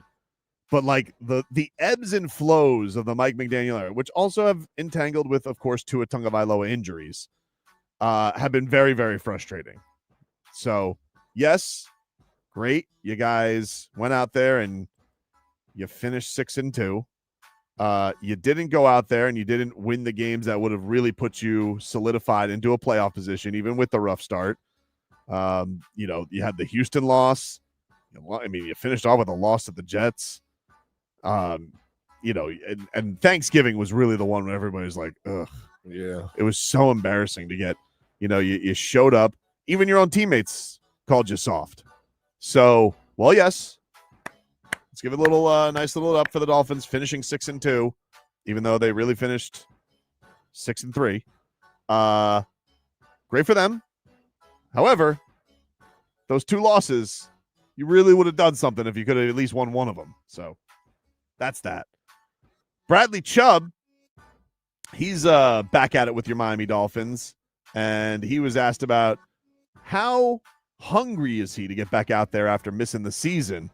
Here's what Chubba Dub Dub had to say. I how hungry are you to get back out there after missing? Starving, man. It's been a long time coming. You know, OTAs was kind of just dipping the foot in, getting around the guys again, feeling that team, that camaraderie. But now training camp is going, the seasons, you see it on the horizon. It's just about taking each and every day. And that's what I miss the most about this, honestly. Like, the training camps is never fun. It sucks, you know, you're doing it each and every day, but you're doing it together. And that's what I missed about it. That's what it's all about. So I'm just excited to get back to that. I'm excited for him to get back to. It sucks that he had to deal with such a bad injury. Remember, he comes off the PUP last year, but the Dolphins, are they really in it? Is it smart to risk bringing him back? And they decided not to. So he's had a lot of time now to recover from this ACL. You hope that you have I will say physically, he does look like he's in really good shape. Just eye test wise, he looks really slim at the podium. Looks like he's leaned out. So maybe a little bit lighter on that injured knee and explosiveness. That, to me, is like one of the X factors for the Dolphins, Dan. You got Chop Robinson coming into a year two after he really rounded into form. Bradley Chubb, and hopefully a Jalen Phillips who's going to be good to go. Man, if things click that way, that's a strength the Dolphins can lean into.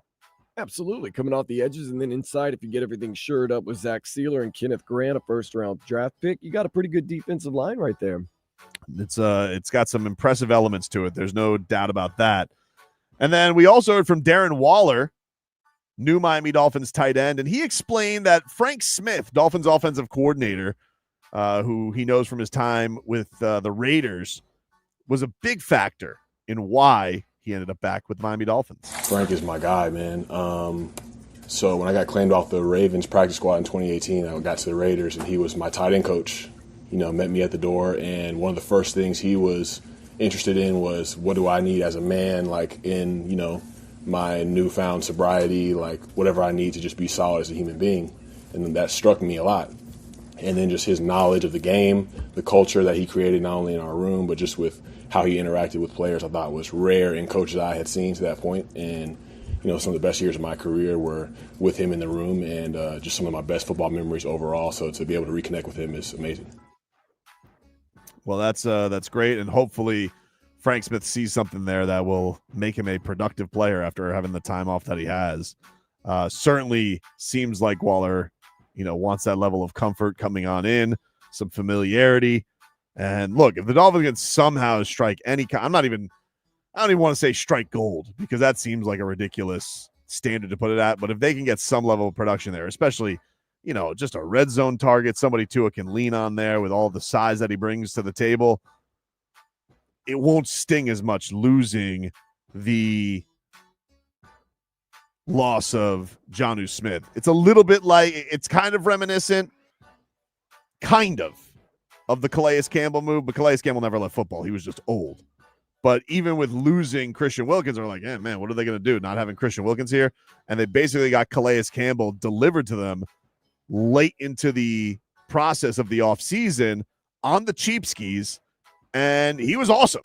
He was awesome in every which way for the Miami Dolphins. He probably exceeded expectations. There were times where you're wondering, is he going to stick around with this team? Is he going to be with them the rest of the way? He did stick with them the rest of the way, and really took over as a big part of that locker room. But you knew that, hey, it sucked losing Christian Wilkins, but getting Calais Campbell there was a big nod to the Miami Dolphins. So I'm hopeful. I'm hopeful that Darren Waller can turn out to be something that will really benefit the Dolphins in the long run. So that is your mixed bag, ladies and gentlemen. That is what we got there for you. And as camp has concluded, the big news out of camp today, there was a couple of serious injuries, it appears. The most serious, Dolphins offensive lineman Byron Matos was injured late in the team's camp. According to the Miami Herald's Barry Jackson, he was taken by helicopter to a local hospital. He's in stable condition, but the team would not say anything else about the nature of his injury. He writes that the team ended practice while medical officials were administering to Matos, who was on the field surrounded by his teammates for more than 10 minutes before being airlifted to the hospital. The team said the injury was not why practice ended after 90 minutes. First training camp practices tend to be shorter. But he is in his second year, didn't play a snap last season, 6'7", 334 pounds. And he is one of those guys. He was born in the Dominican Republic. He's a Moose, and one of those kind of project guys the Dolphins brought in last year, but unfortunately got what appears to be a pretty serious injury, and we're wishing him the best. The other piece of news is that Artie Burns, who is in his first season, he got injured. He got tangled up with a player during backpedal drills early in practice, and according to Barry, slammed his helmet in frustration, but he left the facility on crutches with an injury what appeared to be his right leg. So those are the injuries the Dolphins are dealing with today after day one. We'll come back as hour two is a wrap. When we come back, we'll hear a little bit from the man, Tua Tagovailoa, especially on his thoughts on Tyreek Hill, who saying, he's putting all of his focus into football. But Tua Tagovailoa had some thoughts on how Tyreek Hill ended last year, said that he wanted to be out and move on to another team. And we'll hear what Tua has to say about where Tyreek Hill's road to mending his relationship with his teammates is at as we roll on after this.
All right, welcome back, everybody.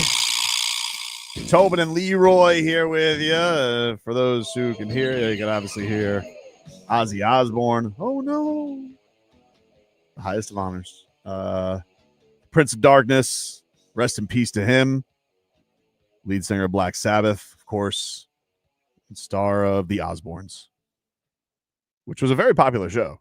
Kind of like rekindled and then introduced a whole new generation to him.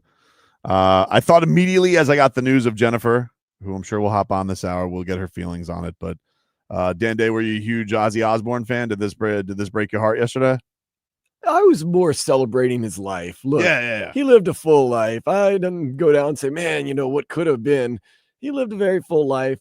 He got the most out of it. Many people don't have that many acts in their career, that many final tours, that many final shows. So I was more like, man, what a great run right there. But yeah, I was a huge Black Sabbath and Ozzy fan. And of course, everybody watched the Osbournes on MTV, and just the way he acted and how unapologetic he was when he got words wrong to songs and didn't always totally make sense. And yeah. Well, yeah, I think that's the thing is like this guy was such a legend. And then there was a point where we're all like, is this guy a kook? Because we're all like seeing like they were this adorable reality TV family.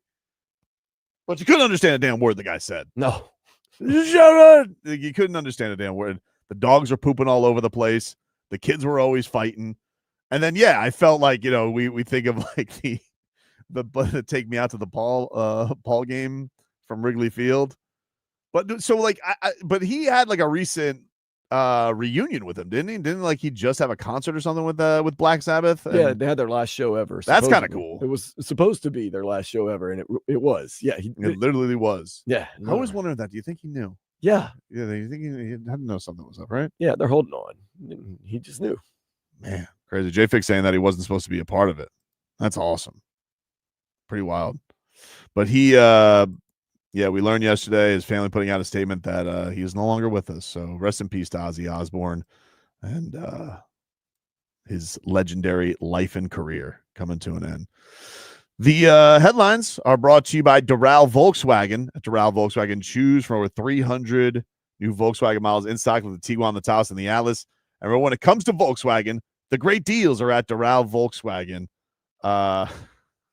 Tears says, Tobin's going off the rails on the gravy train. That was Leroy's favorite pregame song, The Crazy Train. He always said that was the intangible song that got him most fired up when he was there. Leroy's out today, by the way. He'll be back tomorrow. But getting to our headlines, the Dolphins, they've started up training camp in Miami Gardens. A lot of notes today, unfortunately, are injury related. Darren Waller, we find out today he started on the physically unable to perform list. Mike McDaniel says that is a standard protocol for retired players, so not much to worry about. Ifeatu Melifonwu was on the non-football injury list. He also didn't seem too concerned about that. The one guy before practice that they said was of some concern is Liam Eichenberg, who Mike McDaniel said is going to be out for multiple weeks. That this is a little bit of a long-termer for him, but not season-ending. So the Dolphins signed interior lineman Daniel Brunskill, who he had in San Francisco when he was there and started as a 49er. He was with the I think Titans the last couple of years.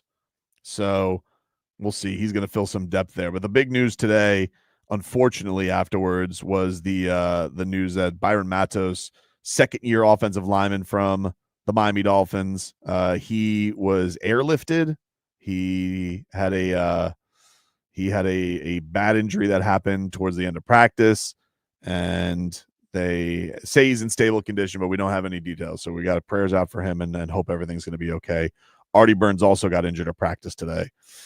Dolphins cornerback, former Miami Hurricane. He's in that cornerback battle, but he got hurt during drills today, early in practice. So those are all your injury updates. As far as playing status for guys, Zach Sieler did show up today.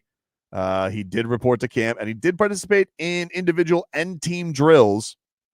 So the Miami Dolphins star defensive lineman who is seeking a contract, still not doing anything as far as holding out, holding in. He was a participant today. So that's all good news as far as he's concerned. I did see, though, some notes from reporters, and I believe David Furones put it on the Sun Sentinel that said that the standout for day one, Dan Day, Erik Ezukanma. Yes, it's that time of the year. Erik Ezukanma is the standout. Look, I already know I've been made fun of on Twitter because I stood by Julian Hill. And I may get fun of again because something about Erik Ezukanma. I can't quit him. I can't quit Erik Ezukanma. I can't do it. But it was said by David Rose, said standout performance. Erik Ezukanma was a standout at day one, catching a deep touchdown from Zach Wilson and a downfield pass from Quinn Ewers. So he's not working with the starters, obviously, which you should. Yeah. But fool's gold right there. But that being said, so like if we're talking about the Dolphins starting cornerbacks, Lord knows what their backup cornerbacks are like. I don't know. Erik Ezukanma got Skylar Thompson a contract. He did. He did do that. I'm telling you, this is his time to shine.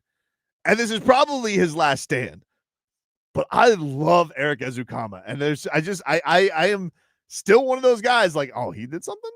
And I know none of it is going to matter because he is going to go, I'm going to bet every, can you do props in preseason? I don't know if I could do player props, but if there were player props in preseason on the Hard Rock app, you can bet your bottom dollar, which is where I'm going to be down to, is I would bet on Erik Ezukanma overs. I'll tell you, this guy is incredible in preseason. As you watch him in preseason, you're like, how does that not transfer some way, shape, or form to the regular season? They have to find a way. One play, just something.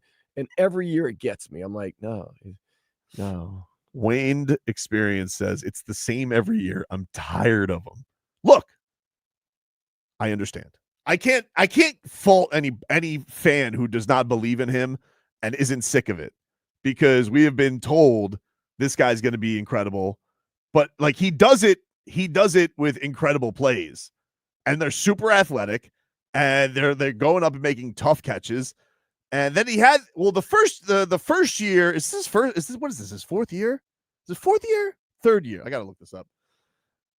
Because I know there was a year where he had it's his fourth year. It's his fourth year? Oh, yeah. Because it was a Skylar Thompson year. Then he had a second year, then last year, and then this is number 4. Wow. Well, you're right. And he's had 5 career games. I mean, he didn't even see the special teams. Well, he had the one year where he got like a neck thing. Like he was supposed to play, and then like he had a neck injury, and we just never heard from him again. And then I think the last 2 years he just hasn't been a thing. Maybe I should sell my stock. Either way, Jesus, 4 years already for Erik Ezukanma. Where does the time go? I had a really awkward interaction with him at the Tyreek Hill Gala because Leroy was hobnobbing with Wes Welker, because that's Leroy. He's like, oh, I'm just going to go hang out with Wes Welker. And so while he's hobnobbing with Wes Welker and other people were talking to Tyreek Hill, I was just left awkwardly with Erik Ezukanma at the table.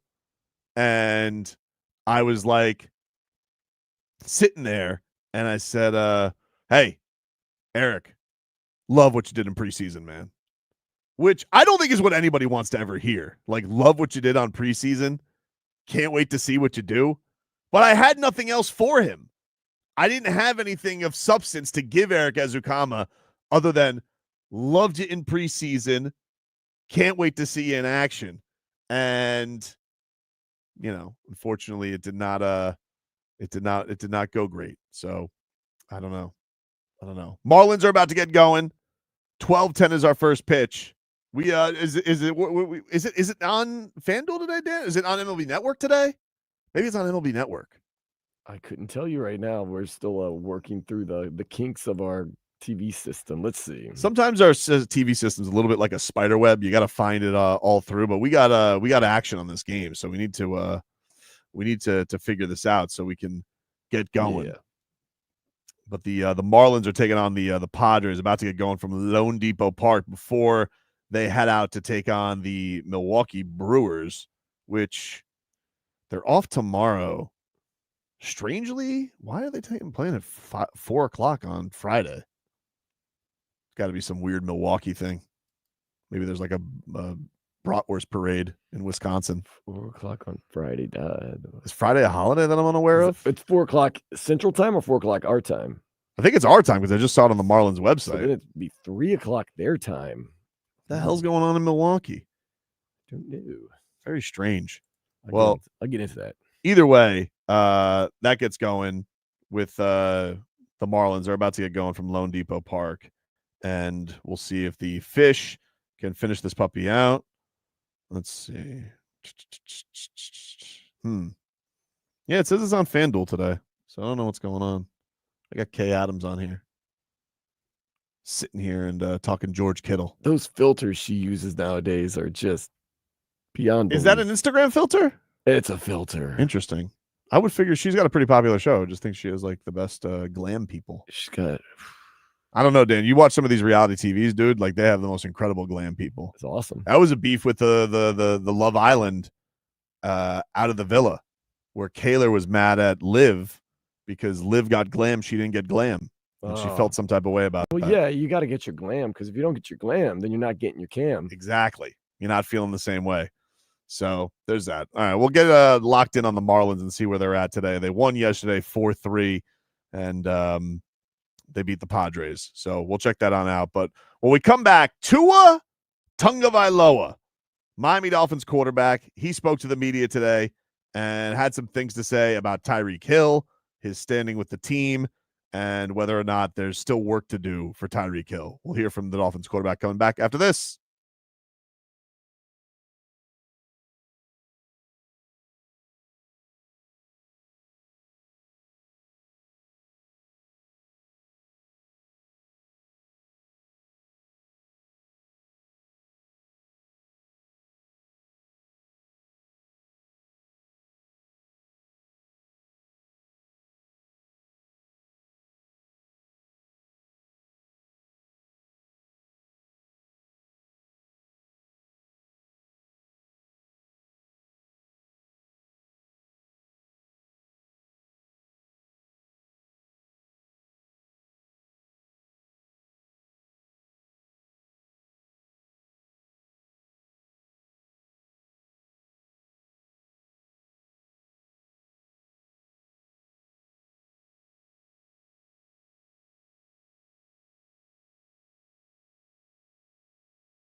All right, welcome back, everybody. Tobin and Leroy here with you, 560 WQAM.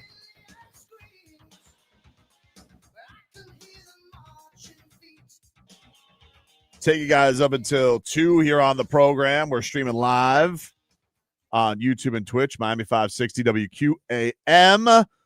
I want to let you guys know, if you guys are fans of the Zach Brown Band and you guys want to go see him at the Sphere in Las Vegas in December, we got a contest for you to do that. All you got to do to enter, log on to the Odyssey app. You listen to WQAM for 1 hour, and then you're entered to win. For more chances, listen every day, and you could win. So, like, basically, you get an entry for every day that you listen to an hour. And it's easy because you're basically doing it anyway. But now you could win yourself a trip to the Sphere to go watch Zach Brown Band. And the winner is going to receive a round trip. You get airfare to Vegas, 2 tickets to see Zach Brown, and 2-night stay at the Venetian Resort in Las Vegas, which is directly connected to the Sphere. So don't miss out. You log on to the Odyssey app now. It's a national contest. For more information, go to odyssey.com/Zach. That's Z-A-C. That's how he spells it. Odyssey.com/Zach, Z-A-C. And a special thanks to the Messina Touring Group for that. Marlins are underway. Sandman has a scoreless first inning, so that's great news there. Xavier Edwards up here with a 2-0 count to start things off as the Marlins look to take this series against the San Diego Padres on a getaway day for the Padres, and the Marlins will be off tomorrow heading to Milwaukee to get going for them. And this would be a real nice one for them to get. Dolphins have started training camp. Today was the first day. They started under the roof, and then they went outside and got some action in there. But let's get to Tua Tagovailoa here. The Dolphins quarterback spoke to the media today. And the big topic I would say that he spoke a little bit on Minkah Fitzpatrick today. And Minkah Fitzpatrick is excited to have him here. The former Bama teammates, they're back together. They, of course, both hated Brian Flores' guts. So they have that to bond over. Because Tua was saying that they had lunch this past Sunday, Dan. How many times do you think that they brought up Brian Flores at that lunch? Probably 4 times at the beginning, and then they moved on. He's like, hey, he did that to you. He did that to me. He was a real jerk. And they never got to cross paths because Minkah Fitzpatrick left during the tanking season, which was originally tanked for Tua. Then it was tanked for Burro. But then the Dolphins kind of got good because Ryan Fitzpatrick's dumbass started winning too many games. So then they ended up with Tua anyway, but Minkah Fitzpatrick was like, I'm out of here, and he left as it was. So the Dolphins ended up getting a pick for him because he was good, and he had a really good Steelers career. But now the Miami Dolphins have him back. He is back in his 29 jersey. And one thing that Tua had to address today was his star wide receiver, Tyreek Hill. Tyreek Hill at the end of last season made a stink. He walked off the field. And then was basically like, I'm out, don't want to be here anymore.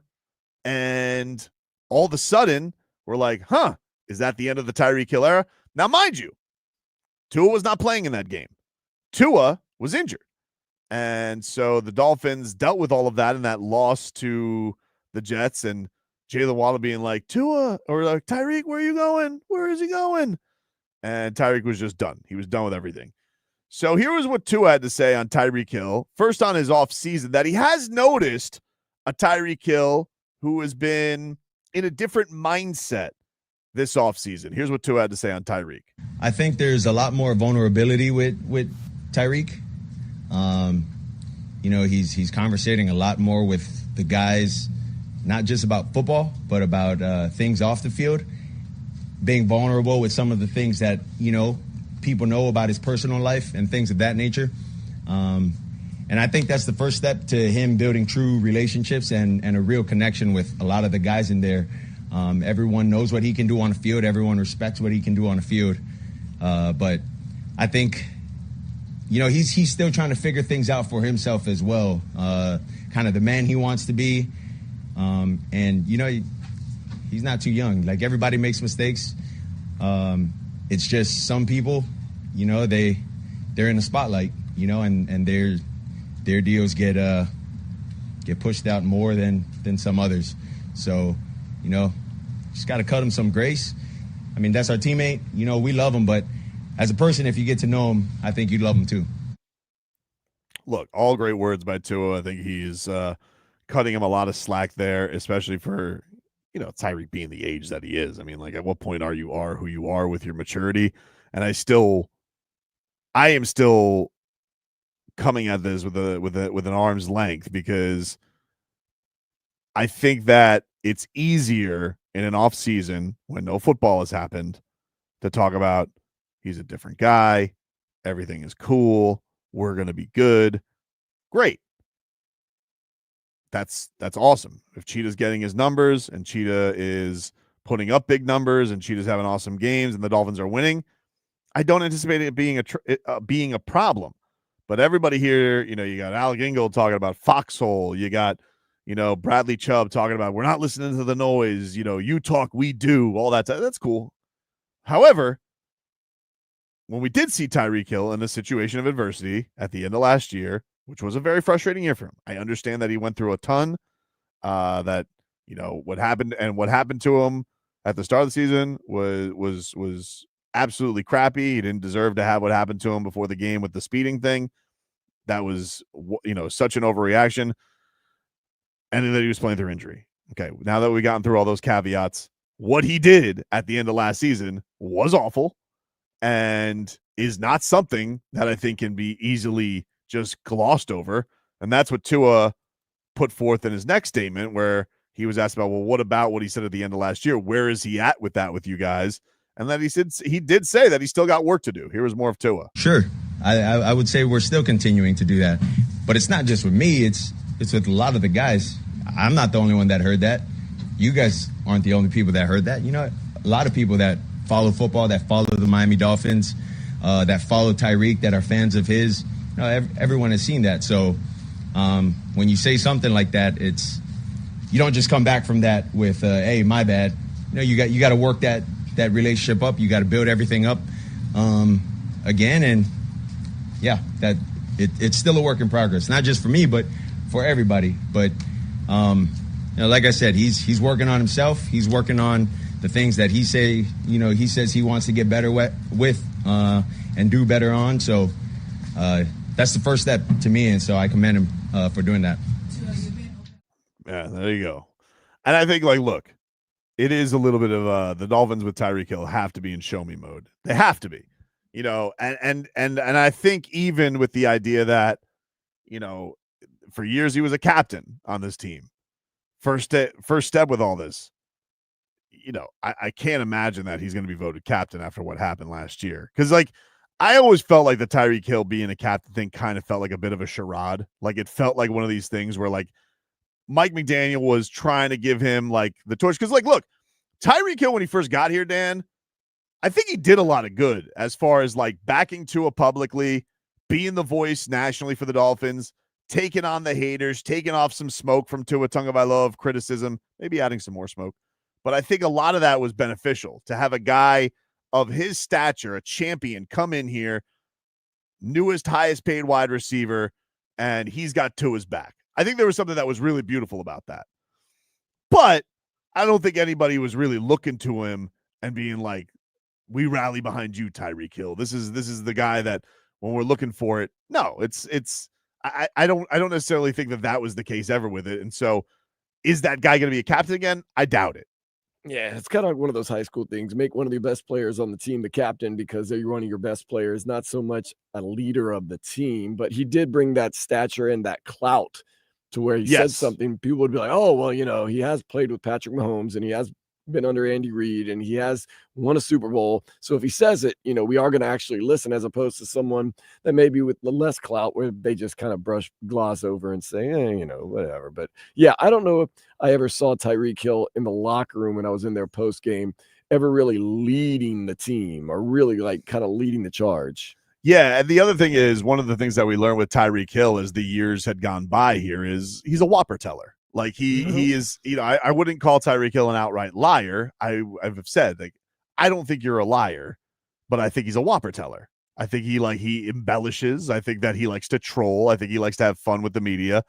But I do think that we caught him in a very honest moment there at the end when he's being asked by reporters at the end of the season. I think you just felt all that frustration vent out. And like, yeah, everybody's owed a bad day. That's cool. And everybody's owed second chances, even though like through his football career, he's gotten those. But you know, I think with the team, there are certain lines and thresholds you can't come back from, and that do take a lot of mending. I think Tua, to his credit, we talk about leadership and where the team's going to be, and is he that leader? I thought that was with flying colors right there. I think is from what you want to hear from your quarterback on a sensitive situation, I think gave a receiver that is older than him. Like, I think he handled that with a lot of tact and maturity. And I think that Tua did handle that with a lot of leadership. They're like, no, there's still work to do. Like, he's not all the way back, but they are trying. It's not a sense like they're not just throwing him onto the curb with this thing. See, I like that too, though, that he's kind of forthcoming and honest about it, because maybe in the past the Dolphins would have been like, it's been handled, it's good, it's fine, we're all happy, everybody's happy. Now they realize that they've been caught lying so many times and they have to kind of rebuild our trust. Being like, no, we're not just going to say everything's okay. It's a process and we're going to work at it. So maybe that's a road back towards us maybe believing in them a little bit more, because they openly admitted last year they were lying about how the culture was changed at this time of the year and how everything was different in the locker room. And I think that's where everybody's at with this, is like this Dolphins team has just run out of so much grace with everybody. They've blown all their chances. This regime and these players, for the most part, maybe there's a few guys that are rock solid and everybody still believes in. But everybody who was arguing for the Dolphins and arguing against the haters, and everybody who was saying, you know, this team can't win in the cold, this team can't beat a good team, and everybody, you're trying to like block out of the noise and you just want to believe in your team, and they never rewarded the faith. They haven't rewarded the faith with the fans at all. And so now the Dolphins fan is at a point where they're kind of treating the Dolphins like the Dolphins are treating Tyreek Hill. It's like, yeah, I'm excited about the season. I can't wait for football to be back because I love my football. But you guys have a lot of work to do. You guys are sitting here. It's not just Cheetah who's got a lot of rebuilding of trust that has to do. And even though Mike McDaniel's telling the fans they got to evolve, no, my friend, you have to evolve. You guys as a team have to evolve, because everybody here sat here in good faith, believing in their team, just wanting the Miami Dolphins to give them some feel good, to give them some semblance of real winning. And you're giving moments, and you're giving weeks, and you're giving celebrations, and you're giving fun. But we're still 25 years into this thing with the same conclusion happening every single year. So I think we should all take a note from how Tua is saying that, but we should flip it back on them and being like, I can't wait for the season. I want to believe in you, Tua. I want to believe that this offensive line is fixed. I want to believe Tyreek Hill is going to be good. But you guys got work to do. You guys have a lot of work to do if I'm just going to wrap my arms around you and say, I love you. It's not there yet. The trust still needs to be brought all the way up. And I got to be honest with you guys, okay? I don't know if they can get there without getting a playoff win. I don't know. And I was a guy a couple of years ago, I thought that was loser talk. I'm like, playoff win? With all the talent that's on this team, they should have been in the damn conference championship. And it looked like they were heading there before melting down against the Tennessee Titans. So now, I don't even feel like I'm giving you that hard of an obstacle to jump. A playoff win. You're the only team in this span in football that hasn't won in 25 years. A playoff game. That's it. One playoff win. That's it. If you're able to do that, okay, then all of a sudden people will trust again. Well, that's Mike McDaniel. Fan base needs to evolve. We have evolved. There was a time when it was Super Bowl, it was AFC Championship or bust. Now it's just, we've evolved to just give us a playoff game. Please. That's what you've devolved us to. I like to call that lowering the standards. Devolved. Yeah, I like to call that lowering the standards, but that's where he's back. So we have evolved. We have changed. Maybe not for the better, but we have changed. Just give us give us a playoff win, and we'll take it from there. Evan 11 says you'll be right back after they beat the Bills in week 3. Oh man, on 3 days rest? Yeah, absolutely. That'd be great. That in would be Buffalo? great. Come on. Yeah, man. come on. I mean, that's that. I mean, let's come on. That's like talking about like if an elf would walk in here right now and grant me wishes, Evan, like beating the Bills. Josh Allen defending MVP? Yeah, like that's not gonna be. What are we talking about? Tier says we've evolved all right into hockey fans. They make it easy, though. They do. They make it so easy. Marlins are up, by the way. They are up 1-0. I believe it was Augustin Ramirez drove in a run. That is correct, Augustin Ramirez. Was it a fielder's choice or a hit? Nope, straight up hit. Love it. All right, so the Marlins are up 1-0 right now. Sandman's on the hill. He got a strikeout in the first inning, but we know it's Sandman. Like it's always that big inning he's got to avoid. But good start for him in that going for the fish. We'll take a break. Get to our favorite Wednesday game. Rats all for ship is next.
Rats off a ship.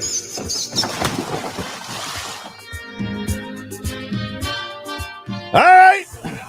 Welcome back, everybody.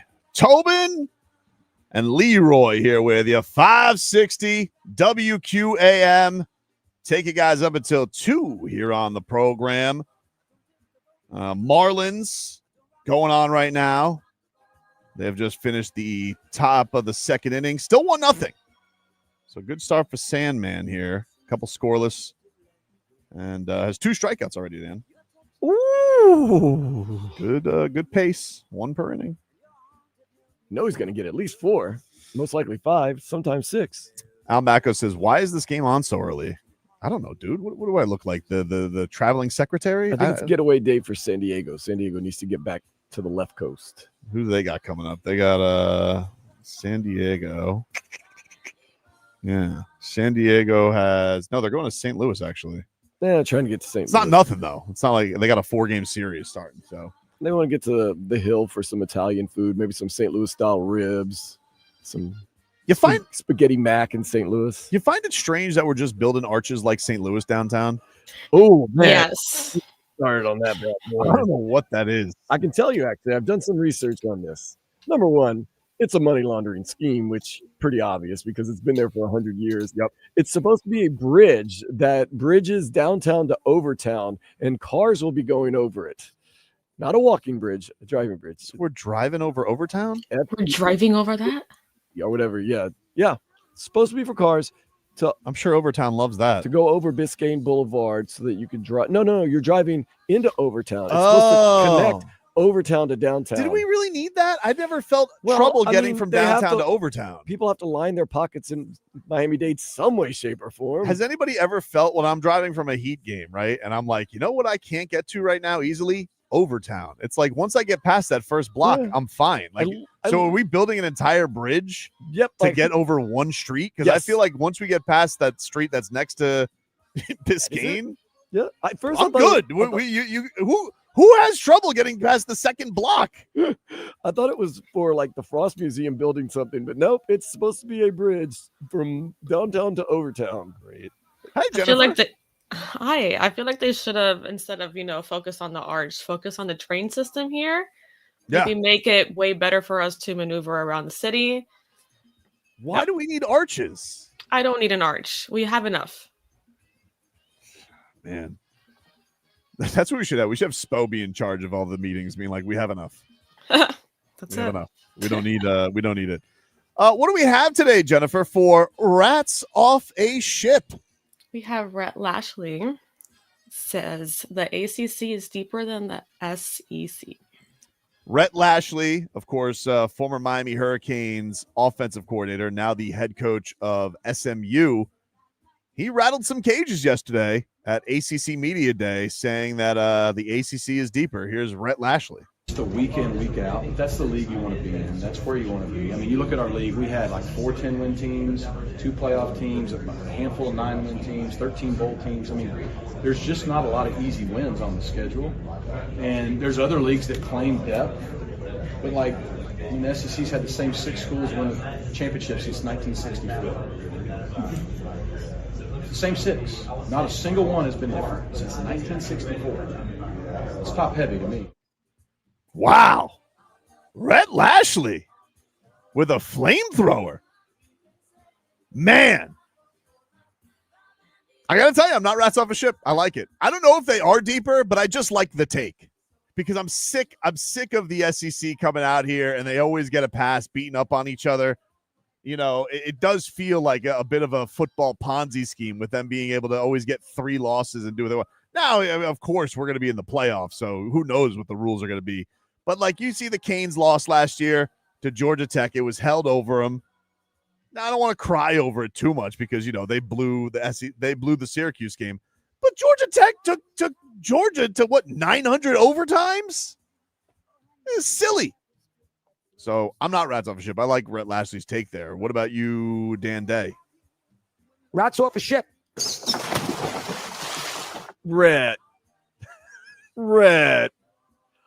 Talking about they've only had 6 teams win the championship, a.k.a. national championship, over the past year. Okay, SMU, beat Arkansas, beat Ole Miss, beat some of these middling teams that you talk about. Hang with these middling teams, then we'll talk. Rhett, seriously, top heavy. Vanderbilt, go out there and play Vanderbilt in Nashville, and let's see how well you do. I know you had a good season last year, but come on, that's click. It's got to be clickbait to me. I don't know, and I'm an LSU guy. I understand that, but come on.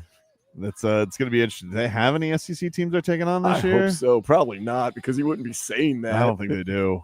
They'd get beat by Arkansas. And Arkansas is low middle to the pack for SEC schools. Is Baylor in the SEC anymore? No. Or anywhere? Where are they? Big 12? Baylor's a Big 12 team. They're still? Okay. Well, I got to make sure. Every year. I remember when I walked out last year at Big Ten Media Day, and I was like, what's USC doing here? I'm very confused. Jennifer, where are you with Rhett Lashlee? I'm swimming. I'm rats off a ship. Wow. Rats off a ship. Sorry, Rhett. I'm the only one backing you here, buddy. As an ACC guy through and through. Ugh. I got to be honest with you, I have hated the Canes in the ACC forever. It's because this TV deal stinks. They've just added more teams. They still can't win it. It's very frustrating. I've hated the SEC since the Canes have walked, the ACC since the Canes have walked in it, except in the basketball. Basketball's had more fun because Jim Larinaga was like upsetting Duke all the time. It's the only positive thing that's come out of it. But I guess I got to defend it with its honor while it's here. That's what I have to do. I'm going to do it. What's number 2, Jennifer? Apparently, Tua is reading books to help with motivation. Wow. Okay. Let's hear what the Dolphins quarterback had to say. I watch a good amount of podcasts, listen to like a good amount of audio books as well. I'm reading a book right now. So that's kind of like my process with like before I go to bed. Kind of helps like with the dreaming aspect of it. You kind of go to bed, you kind of think about it, think a little more about it. Sometimes you get aha moments, as you're sleeping, you wake up and something hits you in that sense. But I would say that's what I do in terms of motivation. And then, you can take little snippets of what certain people say or little quotes in the book, copy paste it, print it, put it on your locker, things of that nature to always remind you and get you back in the right frame of mind. I don't know what I'm reading. Funny. I don't know what I'm reading right now, but yeah. Tua. How do we feel? I'm rats off a ship. I'm sorry. Rats off a ship. You got to come up with the name of the book. At least give us a name. Oh, great. Tua, what's the name of that book? We call that? We call that the LeBron. That's the old LeBron James reading page 1 in the locker room and everybody being like, oh, look, LeBron's reading Go Dog Go. And he's on page 1. If Tua's he just waxed poetic for a minute straight, being like, it's great. It helps with the dreaming. I come up with ideas, beautiful dreams. And he's like, great, Tua. What's the book? I don't know. I'm glad he's doing a whole little vision board for his locker. I'm glad too. Hey, whatever works, but whatever works for him. But see, that's what just happened there is like he thought that he faked out the safety, and the safety was like, nope, read your eyes the whole time. Give me an answer, Tua. Damn it. Wow. I mean, at least name a podcast if you're listening to it. Give a podcast. Yeah. Or an audiobook. Something, Tua. Something. You gotta have a book. If you're gonna go on this whole thing, because hey, what are you doing? He's asked, what's helping with motivation? Oh, podcasts, listening to books. I'm actually reading a book right now. You have to know. If it's helping, going down this path, we want to know. I would love to know. He goes, uh-oh. All right. Well, I guess we'll find out maybe next time. You come back with that question again, whatever report that was. I want to know. I want follow-ups. Hunter says you got to know what you're reading. Dan Day, what do you think about Tua's motivation with reading? I am not rats off a ship. I recently, this past weekend, went to Books and Books in Barnes & Noble in Coral Gables and spent over $100 on books. I'm reading a motivational book now, And I will tell you this, a lot of people see you read motivational books and they give you other motivational books. So maybe sometimes it's a shuffling because you only read and kind of like he says, you take little snippets from it here and there. With that being said, when you're asked, what book are you reading? If you can't remember, say, well, I've been reading a lot of different books and name one or two of them. So when you have no name whatsoever, right, that looks a little suspicious. It's a little suspicious. Like you can't even give me like, give me a Malcolm Gladwell. Just be like, it's yeah. You get what you'd be like. I think it's called like Winter Within by Pat Riley. Yeah, or like if I said, Tobin, what do you like to read? Oh, I read fiction. What are you reading right now? I go, I mean, you got to lean on the classics like Huckleberry Finn, 1984, just whatever I can get my hands on. That way, at least it sounds kind of like, okay, but then just going deer in the headlights. Can you name at least one book that you bought this weekend, like you were saying? No, that's another good thing. No, I can tell you what book I'm reading, but no.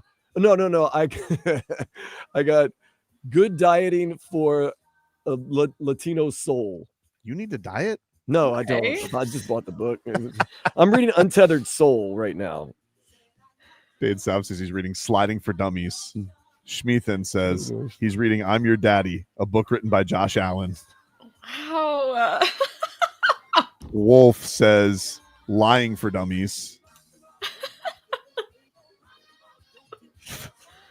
Jennifer, what do you think of Tua? No, Rats off a ship. Yeah. Give me something. You got to give me a book. You got to give me something. Rats off a ship. I do like the whole taking snippets out of things. And, if you can get inspiration from anywhere, that's a good thing. But, tell us because maybe we want inspiration too. If you can't stay ahead of the reporters, you can't stay ahead of the defense. Like if you didn't see that follow-up coming a mile away, if you didn't see that follow-up coming a mile away, you'd be like, because I'm sitting here and I'm reading. Oh no, they're going to ask what book, and I don't have a book. I need a book. You know what you should have just said, or this should have been the quip. This is what the quip should have been, J-Fig, when they say, "Oh well, what are you reading?" And Tua should have just been the playbook. I was like, "Oh wow, that would have been a mic drop. That would have been a mic drop moment for Tua, but instead he looks to walk out of this. He looks like he's a fibber. Just saying. What's number 3, Jennifer? Well, we have Kasparas Jakučionis. Did I say that correctly? Kind of. Okay. Well, you got the last name pretty good. It's Kasparas. Kasparas Jakučionis was given a D+ by Bleacher Report for his summer league. I'm rats off a ship. I know that he had a bad first 3 games, but then he balled out when he got to Las Vegas, and he played really, really well. I think that at least warrants a C. Because in my mind, if you have a failing grade for 3 straight games, but then you get an A, well, in my school world, that's deserving of at least a C. D+ seemed too strong for me. I was rats off a ship on that grade. Dan? I'm going to go rats off a ship. Rats off a ship. Because they tell us Kasparas Jakučionis is a very up and down player. He's a feast and famine type of guy. He's an elite passer, but he's also a turnover machine. And that's exactly what he was in the summer league. He was exactly what they said. Some games he wasn't there. Other games he was fantastic. That means right in the middle with a C. That would be me. What about you? I don't know if that's a good thing, but yeah. You always choose C. People don't learn. Rats off a ship. I was like looking through the grades too, and I was like, why is he getting graded so harshly? Like that was the one when like all the grades came out by Yahoo, and Yahoo was like, yeah, the Heat drafting Jakučionis. That's a D. Tobin, through 2 games, he had more turnovers than points. Through 3 games, he had as many turnovers as points. Counterpoint. It's the California Classic. Nobody watches that summer league. All right. If you're watching any summer league at all. But then he came out, and that first game in Las Vegas, that rivaled Cooper Flag. That was a great game. 24 points. It was very impressive from Jakučionis. Anyway, just thought it was too strong. Give us one more, Jennifer. That is strong. So I apologize now, just in case I mess up a specific name here, but it's the fight game, so I'm not going to say the correct name. Tom Aspinall will fight Cyril Gane? Gone. But yes, Gone? you did very well. You did very well. Thank you. For the heavyweight title, according to Dana White. I'm rats off a ship. I wanted Derek Lewis to get it. I think Derek Lewis deserved it after knocking out that no name because he is, exciting and he gave a great speech and he's a great husband. And Cyril Gane's gotten like 900 chances at the title. And I know that there's nobody else and he probably has the best resume, but I'm sick of seeing him fight. So enough of Cyril Gane. Rats off a ship. Dan Day? Rats off a ship. I want to see haymakers, man, and that guy just throws haymakers. That we're talking about. So, it's like Jakučionis, feast or famine. You're either going to get knocked out or you're going to knock somebody out. So, I'd like to see that just for the straight excitement factor. By the way, Dan, already at 4 strikeouts, dude. Oh, so now we need a home run by Augustin Ramirez and a base hit by Kyle Stowers. Yep. And lo and behold, this inning, you might get both this inning. That would be nice to relax the rest of the game. It would be nice to relax the rest of the game. Oh, man. Well, just got cut a rundown. And fingers crossed for you guys. Man. All right. Great stuff for Sandy. Sandy's looking great right now. Fantastic. I need this to keep going. What about you, Jennifer? UFC heavyweight championship. No John Jones anymore. Tom Aspinall, Cyril Gane. I'm not going to see him. Rats off a ship. I don't give a rat's. Rats off a ship. I mean, I'm so sorry. We have a new option. We have a new option called don't give a rat's ass. We should include that. All right, that is Rats Off a Ship. We'll take a break. Final hour coming on up as the Miami Dolphins are in the midst of training camp. The Miami Marlins trying to take this series against the Padres. Miami Heat just doing the damn thing. Take a break. Back after this.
All right, welcome back, everybody. It's Tobin and Leroy here with you, 560 WQAM.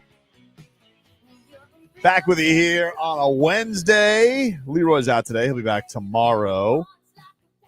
But we're rolling along here, baby. Dan Day producing for us here today. He's doing a double dip. Do you get to go home and rest after this, dude? Or are you doing Hockman and Crowder too? Because I wouldn't be surprised if he said yes. Yeah, if somebody doesn't show up, I'll be around. But no, I'm supposed to get off, and then I'm going to go work out, and then get on down the road. I got work tonight. So. You got Duffy's tonight? No, I've got 26th degree in Pompano Beach. Ooh. So, yeah. What is that place? It's a brewery on Atlantic, kind of near the beach. So, all right. do that. Tomorrow I'll be dead. But today, I'm living a life, man.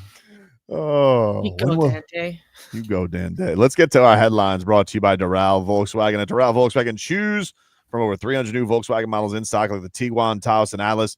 And remember, when it comes to Volkswagen, the great deals are at Doral Volkswagen.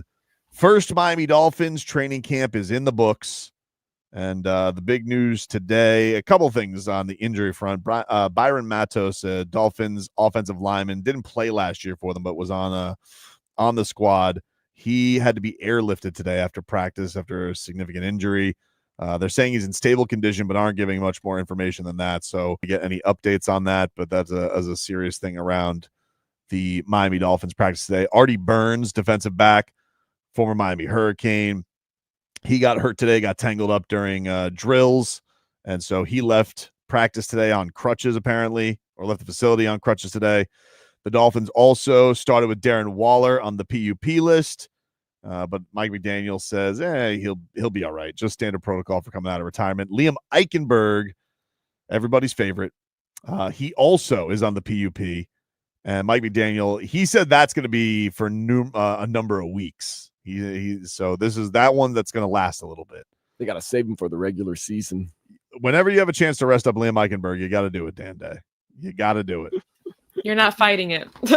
I'm not. Listen, just do what you got to do. It's but he is. They said it's not season ending, but it is also not a short-term thing.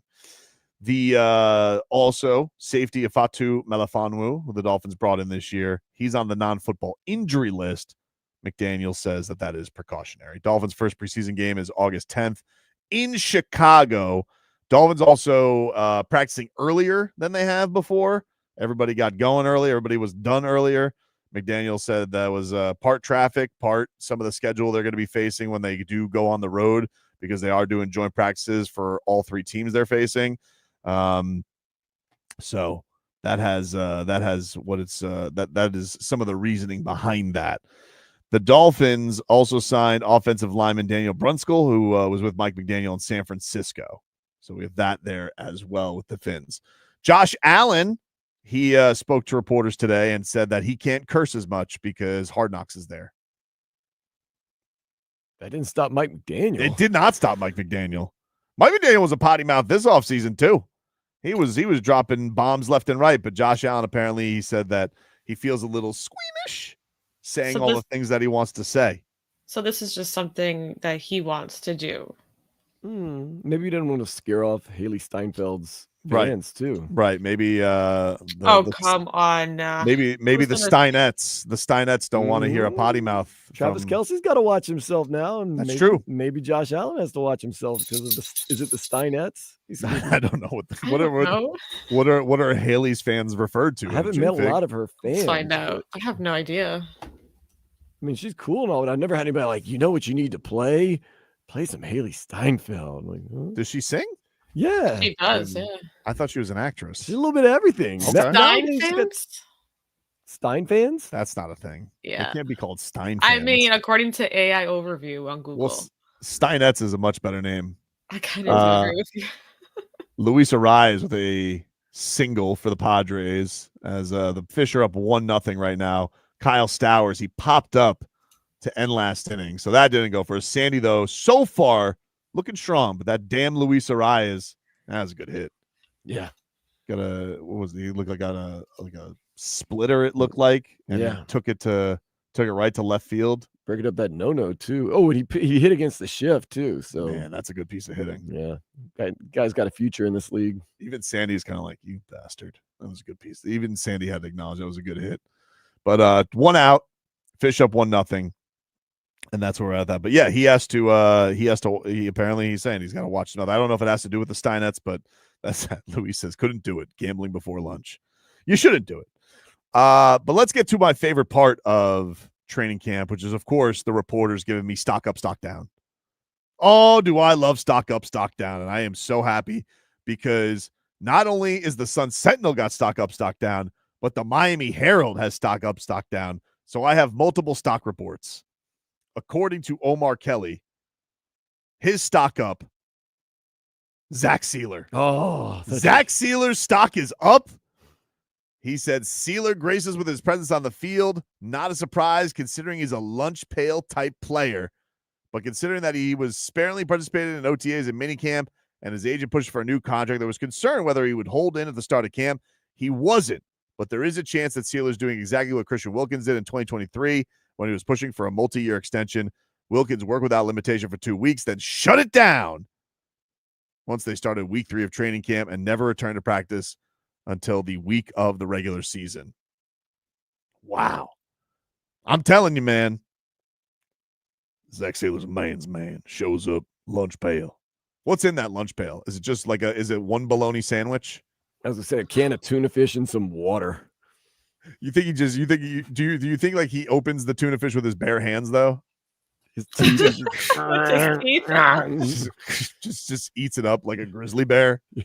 Zach Sieler's a man's man, and a man sticks to his word, even though I'm being woefully underpaid. But even though I'm woefully underpaid, I'm going to get the job done. My father always told me, do a good job. Money will come. You show up, son. Sealers show up. We don't leave people out to dry. Stock down. He says some of the bigger runs of the day occurred while Zeke Biggers was out there. The Dolphins 2025 7th round pick, defensive lineman. This would be the part of the show where Leroy tells me they don't have pads on, which I know Leroy. I was gonna say I'm okay if the stock down is in our 7th round pick in his first practice. Yeah, me too. It's okay. I think that's okay. On 2 of the running plays, it was noticeable that Biggers was moved out of his gap, considering he's Miami's biggest nose tackle and the top backup for Benito Jones. This isn't ideal. However, it's common knowledge that nose tackle is one of the most difficult spots to learn as a young player. Wow. Oh, no. Jukebox is telling me it's the Sandy Trouble inning. Yep. Oh, no. Well, I mean, he's going up against a murderer's row of Luis Ariz, Manny Machado, and Fernando Tatis. So, second time through. Not easy. So that's tied 1-1 now. What happened? Machado drove him in, or did Tatis knock in Ariz? Machado drove him in. Oh, boy. Oh, great. Hialeah's own, though. So. Yeah, I understand, and I'm happy for Hialeah's own, but not that happy for Hialeah's own. Ariz. How the hell did that? So how did Ariz? Wait, Ariz scored on a single. He stole second base. Oh, it was a pickoff error, is what they said. Okay, so I was wondering where Fortes tried to pick off, but there was an error, so he blew it, got to second, scored it. All right. Not too damaging yet. We get a double play here. We're good, Sandman. Come on, buddy. We got this. Oh man, please come through. Karen says the tuna fish comes as a whole fish, and Sieler eats it like Tom Hanks in Castaway. Basically. Anybody see Zach Sieler? Yeah, he's got an open flame out on the field right now. All right, just let him do his thing. According to the Sun Sentinel stock up, stock down. Stock up, Erik Ezukanma. I knew it. Erik Ezukanma. They say Erik Ezukanma had a couple nice receptions, one from Zach Wilson, one from Quinn Ewers. Ezukanma showed good route running speed and run after catch ability. Wow. I got you, Easy E. Stock down? You want to guess, J-Fig? Yeah, I have no idea. James Daniels, new guard. Scooby is Scooby guessed. Scooby is going. Yeah, he's going ham right now. James Daniels. Stock down according to the Sun Sentinel. Is this Chris Perkins who did this or Feronis? Chris Perkins. Okay. James Daniels. This isn't a big deal. Daniels had back-to-back false start penalties. It's more of an unfortunate situation than a lack of talent or awareness. Well, it could be both. I mean, it could have been a lack of awareness. Could have something to do with awareness, yeah. I mean, no one's saying you're not talented. It's just, yes, it is an unfortunate situation that happened to James Daniels. Evan 11's telling me that they have stock reports in the Palm Beach Post too. Everybody's doing stock reports this year. I don't blame them. Wow. I mean, it is a money. I mean, listen, who's not tuning in for stock up, stock down? It's the greatest. Of course. It's the greatest. Yes. Let's see. Hold on. Especially if you're stock up. Stock down, maybe not the greatest. Yeah, you don't want to be, but you know what? It gives you something to shoot for, It is the first practice of the year, so, All right. When you're out there in lingerie playing football, it's okay. It's okay. Well, I'll try and look for that, but we'll take a break. Some interesting comments coming out of Serbia. That's next. WQA.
Stars and Strings is coming to the Seminole Hard Rock Hotel and Casino, and Hard Rock Live is where the show is going to be on November 6th. But if you guys want to win tickets to see Dierks Bentley and Dasha and Nate Smith and Zach Top and Hudson Westbrook and a whole lot more, just text the word TOP to 20357. Text TOP 203. Oh, sorry, I got distracted by Nick Fortes with a double. Yeah.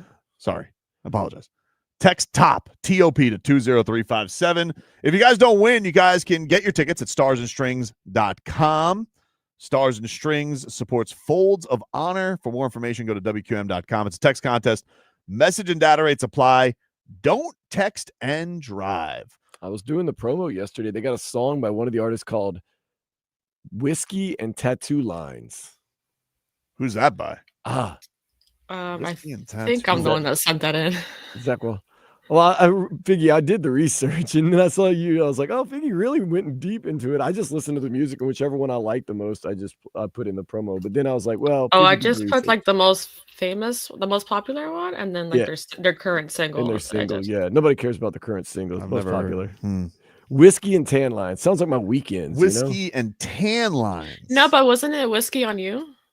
There was a lot of songs about whiskey. There's going to be a lot of whiskey. There's always going to be. Oh, I know that. Okay, Good Times and Tan Lines. Is that what you mean? I know Zach Top has a song, Good Times and Tan Lines. And he kind of sounds like a 90s country singer. That's his thing. Good Times and Tan Lines. I sent another one of Whiskey too with Hudson Westbrook. Yeah, there was a lot of whiskey songs. There's a lot of. Let me just explain.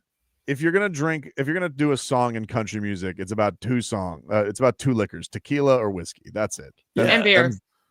Yeah, beer. Of course, beer. But I'm just talking the liquors. They're probably not singing about Chardonnay and. I've never heard of somebody doing a song about Tito's, though maybe they should. I've never had a vodka song. I've never heard of a gin Well, Carrie song. Underwood did Dirty Laundry, and she mentions red wine. Yeah, I've heard red wine on a couple of them. Yeah, I've heard red wine. I think Miranda Lambert's got some red wine songs, but whiskey's the number one. Like, you want a song about every one of these people is drinking whiskey. And I don't believe them. I don't believe that they're whiskey drinkers. Oh, I believe them. I think some of them are posers. Buying into the culture, trying to buying into the culture. I know Dierks Bentley's a beer guy. That's a fun concert because he'll throw beer out into the crowd. Like when he does beer on me, when he does beer on me, he takes out a carton of beer, just starts chucking them into the crowd like stone cold. He's a showman, that Dierks Bentley. I love him. He's great. But yeah, they're all singing about whiskey. They're like, and here's a new country artist, and his first song is "Whiskey's the Best," and he's like, "Whiskey's the best liquor than all the rest. When you're the worst, whiskey makes me the best. Whiskey makes me first." Yep, smash it, and then they're like, "Oh, 1 million Spotify listens. Relatable. Yeah, relatable. This guy gets it. This guy gets My it." Friday night. Now he's got another classic out there called Whiskey and My Dog. When I get sad, I drink whiskey with my dog, and I drink all day till it puts me in a fog. Another smash hit there by Whiskey Lover. Whiskey Lover, who's popping the charts right now on Kiss Country 99.9. Don't be alarmed, ladies and gentlemen, that he talks about drinking whiskey all the time and drinking whiskey all the time. I drink whiskey with my dog named Scooby. The only thing that makes me happier is seeing a pair of, well, I'm not going to finish that line. Smash it once again. Anyway. Finish the line, Tobin. What? No, I can't in front of Scooby, in front of the kids. I can't. Look at him. He's too innocent. Oh, man. I see Schmeathan's reporting something. I got to check on him, though, because I never know if he's trolling. Hold on. I wish I could trust you more, Schmeathan, Kyle Stowers doing it in the field with the glove, but we need him to do it in the base, the home plate with the bat. Yeah, if we can get through this inning with Sandy, that'd be huge. Marlins are tied 1-1 right now, by the way. Adam Schefter is reporting Dolphins veteran cornerback Artie Burns injured his knee at practice today, left on crutches. He is feared to have torn his ACL per source. Burns is awaiting an MRI and a second opinion to confirm. Awesome start. Great first day of camp. Yeah, when you tear your ACL at orientation day, that's... Yeah, tear your ACL and have somebody airlifted. That's not a great first day of camp. That's pretty rough. Orientation day, too. Oof. Marlins just got out of the fifth inning, got a double play. So Sandman's going pretty strong right now. Through 5. That's encouraging. So I wanted to get to this. All right. If you thought I didn't have Heat news on July 23rd, wrong. Because I certainly did. You guys familiar with Nikola Jović? Mm-hmm. I love him. Rings a bell. I love Nikola Jović. I have all my Nikola Jović stock. I'm very excited about this season, but I'm also excited to see what he does in Eurobasket, which is a big tournament. Giannis just announced he's playing in it, by the way. I was a little surprised by that. Giannis is playing for Team Greece. Luka's playing for Team Slovenia. So this is going to be a star-studded tournament. I didn't think those guys were going to play in that. Well, Luka has to. That Luka was like, that kind of burst Luka onto the scene. You can't say what he said and not try to win it. So the big one is coming for Nikola Jović, who is excited about this tournament. Now, Erik Spoelstra gave some voice to this. You have this, Dan Day? Spo was talking about this at Vegas a couple of weeks ago about why he loves this tournament for Nikola Jović. Here was Spo. Last 2 summers have been really good because it's been a strong balance of the Miami Heat player development program and then going to play for his national team. I think that's helped his maturity because it means a whole lot to that team and every player and every coaching staff. You can't just go in there like casual. So I think that's been as important as the stuff we've been doing. And I think this summer they have big expectations. And, the first year he was a token starter on the World Championships, and then any moments of truth he wasn't playing. Coaches will play who they think can help you win. Last year he was probably the 8th or 9th, 10th man. Biggest stage. So my challenge to him was break in the rotation. Make that Hall of Fame coach earn your trust. And it's all the consistency. It's the winning things. It's your approach. That's no different than here. I love that fact that he's playing for that coach who's very demanding. But Nico had a really good June and late May. He's put on some strength too. He's just going to come back looking different. Every year he comes back stronger, bigger. I'm excited about his improvement. Do you think he knows what the coach's name is, or he just knows he's a Hall of Fame coach? I was going to say he has kind of no gave me idea. Tua not being able to name a Yeah, he's right. You know what? They're right in the same line right now. He goes, that guy, Hall of Famer. Hey, you know what? I remember him saying the same thing to me and Leroy last year when we talked about Jović a little bit. And so I was like, that coach, man, I don't think he knows what his name is. He just knows. He looks demanding because I'm just going off of Serbia looks here. He looks like a demanding Serbian coach. Like, that's what it is. His name is Svetislav Pesic. Come on. No way. That's possibly why he doesn't say his name. Svetislav Pesic. P-E-S with the little squiggly thing over it. I-C with the little thing. Chich. That all the, Dragic, Jović. So he's got that thing going on. Anyway, Jović, he was talking to Meriden Sport. This is from Eurobasket, and he was talking about the summer that he's been doing and all the work that he's been doing over there since the offseason started. And he said that I've been training individually for a long time. The season ended pretty early. We did make the playoffs, which is important, but I've been here since May 1st. It's been 3 months. I've literally been training since May 5th. I only took a 7-day break. I'm already tired, and I'm already ready. Wow. And let me tell you something. I've seen that Serbian gym. Yeah, I follow it on Instagram. Don't judge me. It just looks like, you could just tell that gym, they're getting action done in that gym. It doesn't look too fancy. looks like you would think the Serbian national gym looks like. Tough. That's how it is.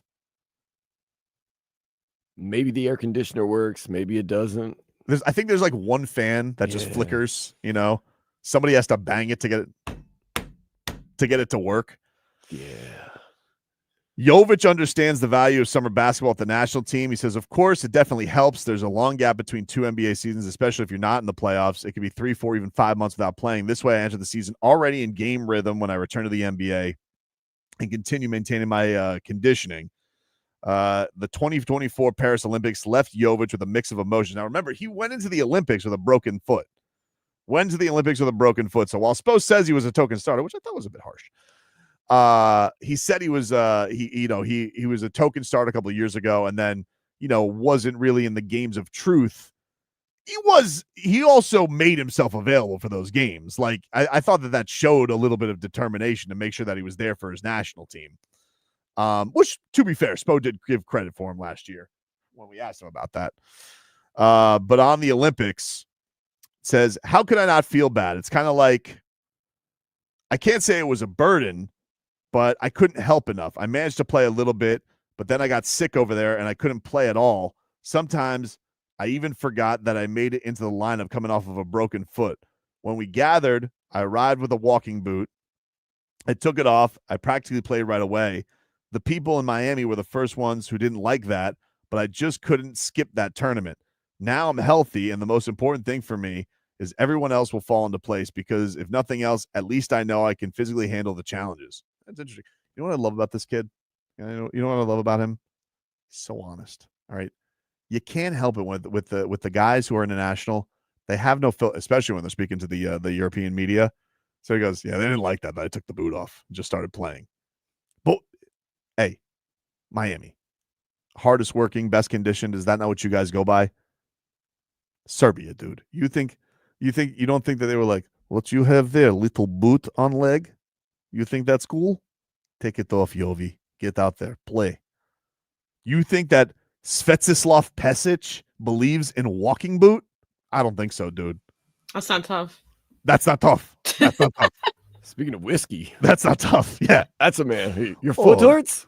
Oh, boo-hoo, little crybaby. Spill drink on it. Now get out there. Run Actually, left. no, the drink you should spill on it is moonshine. Oh, really? One that we clearly missed. He says that damage. He says that kind of they write that kind of mentality to always show up and be available is one of the reasons the Miami Heat values Jović so highly. He says, I'm sure it's not easy for them, just like other NBA teams. You're letting somebody play for their country, paying them a lot of money, and they're very important to you. An injury would definitely be a setback for them. But by chance and to my great fortune, I'm part of the Miami Heat that had Goran Dragic. They say themselves that he always came back from international tournaments better. It's an honor and pleasure to let me play for Serbia. Of course, it starts with me. I'm always the one who's going to give anything to play. And the fact that they support me and want me to be with Serbia only gives me more motivation, and it makes it easier for me.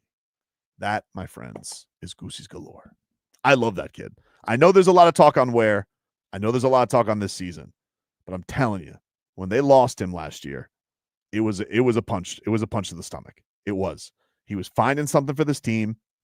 He was finding his rhythm a little bit. And then all of a sudden, he's done. Oh, went deep.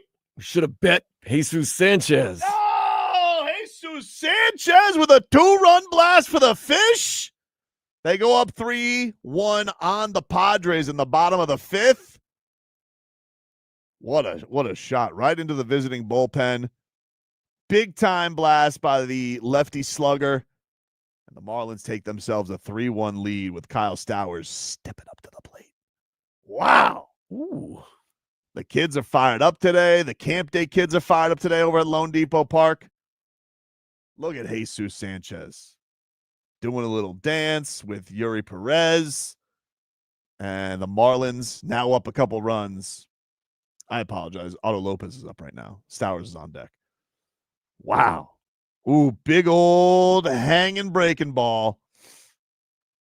Skyrockets that puppy out of the park. What a shot from Jesus Sanchez. Nice. Fish up 3-1 in the bottom of the fifth. We'll take a break. Final segment coming on up. Back after this.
Now, Red Solo Cup is the best receptacle for barbecues. All right, welcome back. Tobin and Leroy here with you. 560 WQAM. Take you guys up until 2 here on the program. Leroy texted during, it appears, last segment, and I have no idea what he's referring to because it could be a number of things. I think he's talking about us. I mean, unless he texted us by mistake, Jennifer. I don't really know what he's talking about. No, I think it's definitely directed towards you. I don't know that, I'm though. just trying to figure out which part of the conversation. Right. He just says, stop overdoing it. Jeez. And I don't know what he's talking about. But you know what? I'm going to give him a -1 because every time you're out, he complains that you're giving -1. Hey, you on want not those? being on air. And you know what? Look at him right now. Totally fair. Listening. Look at you. You sat here, Leroy, hobnobbing all day with Lusaka Pillay. Look at me. I'm going to hang out with my friend Lusaka Pillay. We're going to talk. And oh my God, J-Fig, can you imagine tomorrow we're going to hear about all the 4th and 1 and 3rd and 1 conversations they've had? You know, about Mike McDaniel and his gimmicky running. And now all of a sudden he's sitting here and he's like, stop overdoing it. Do you think it was the whiskey songs? No, I don't think it was that. That wouldn't bother him so much. I think he would be involved in that conversation. Interesting. Maybe the updates on the first day of practice. Oh, well, I definitely think it's camp related. Right. The Erik Ezukanma talk got him too much. Maybe. Hmm. Who knows? Also, maybe he doesn't even. I finally have a follow-up from him. Mm. He said it was on the Jović talk. Why am I overdoing it? He's going there, and these are just what I'm reading from the Euro newspapers, Leroy. Eurohoops.com. Who doesn't love reading that? As a daily read? Sometimes. No, it's only a read if a Heat player is involved. Like, you know, if they have something on Simone Fontecchio. Maybe he thought we were reaching when we were saying that. Why was it was Spo saying his name? I don't know. I thought it was more that you were about to talk about how special this team was when they had Jović and then he got hurt and how the team totally changed. But then maybe Jesus Sanchez hit it distracted me. But I'm telling you, you can't sit here and say that the team didn't change when Jović got hurt. I mean, it really went in the dumper when he got hurt. It did. They weren't the same. I mean, they finished, 10 games under 500? And when Jović got hurt, I don't think they were that bad. What was the record when Jović got hurt? Let me find out real quick. This is all stuff you want to hear in July. We had to rely on a lot of Alec Burks for a while. So, yeah, you know. Yeah, who's not, I feel bad for Alec Burks because they sent his ass to heat camp, the junior heat camp, to go talk to the kids. And the first thing he said was like, man, I really want to be back. I'd love to be back first day. And then they were like, we got Norman Powell, dude. See ya. Hit the bricks. They sent his ass. Yes. They were like, no. That never gives you the confidence. I really want to be back as a Heat player. Yes, you do. It's like, oh, well, that's enough. Good for you. It's good for you, Alec. I'm glad that you want to be here. You're a really good player. I think it was February 23rd is when he got hurt. And did Jović play in that game? Yeah, it was February 23rd, and they were only 3 games under 500. Way different, dude. The team went completely off the rails when he got hurt. Just put 2 and 2 together. It's right there for you. Oh, all right. Oh, I thought that was a strikeout. Sandy is on the mound right now. Marlins are up 3-1.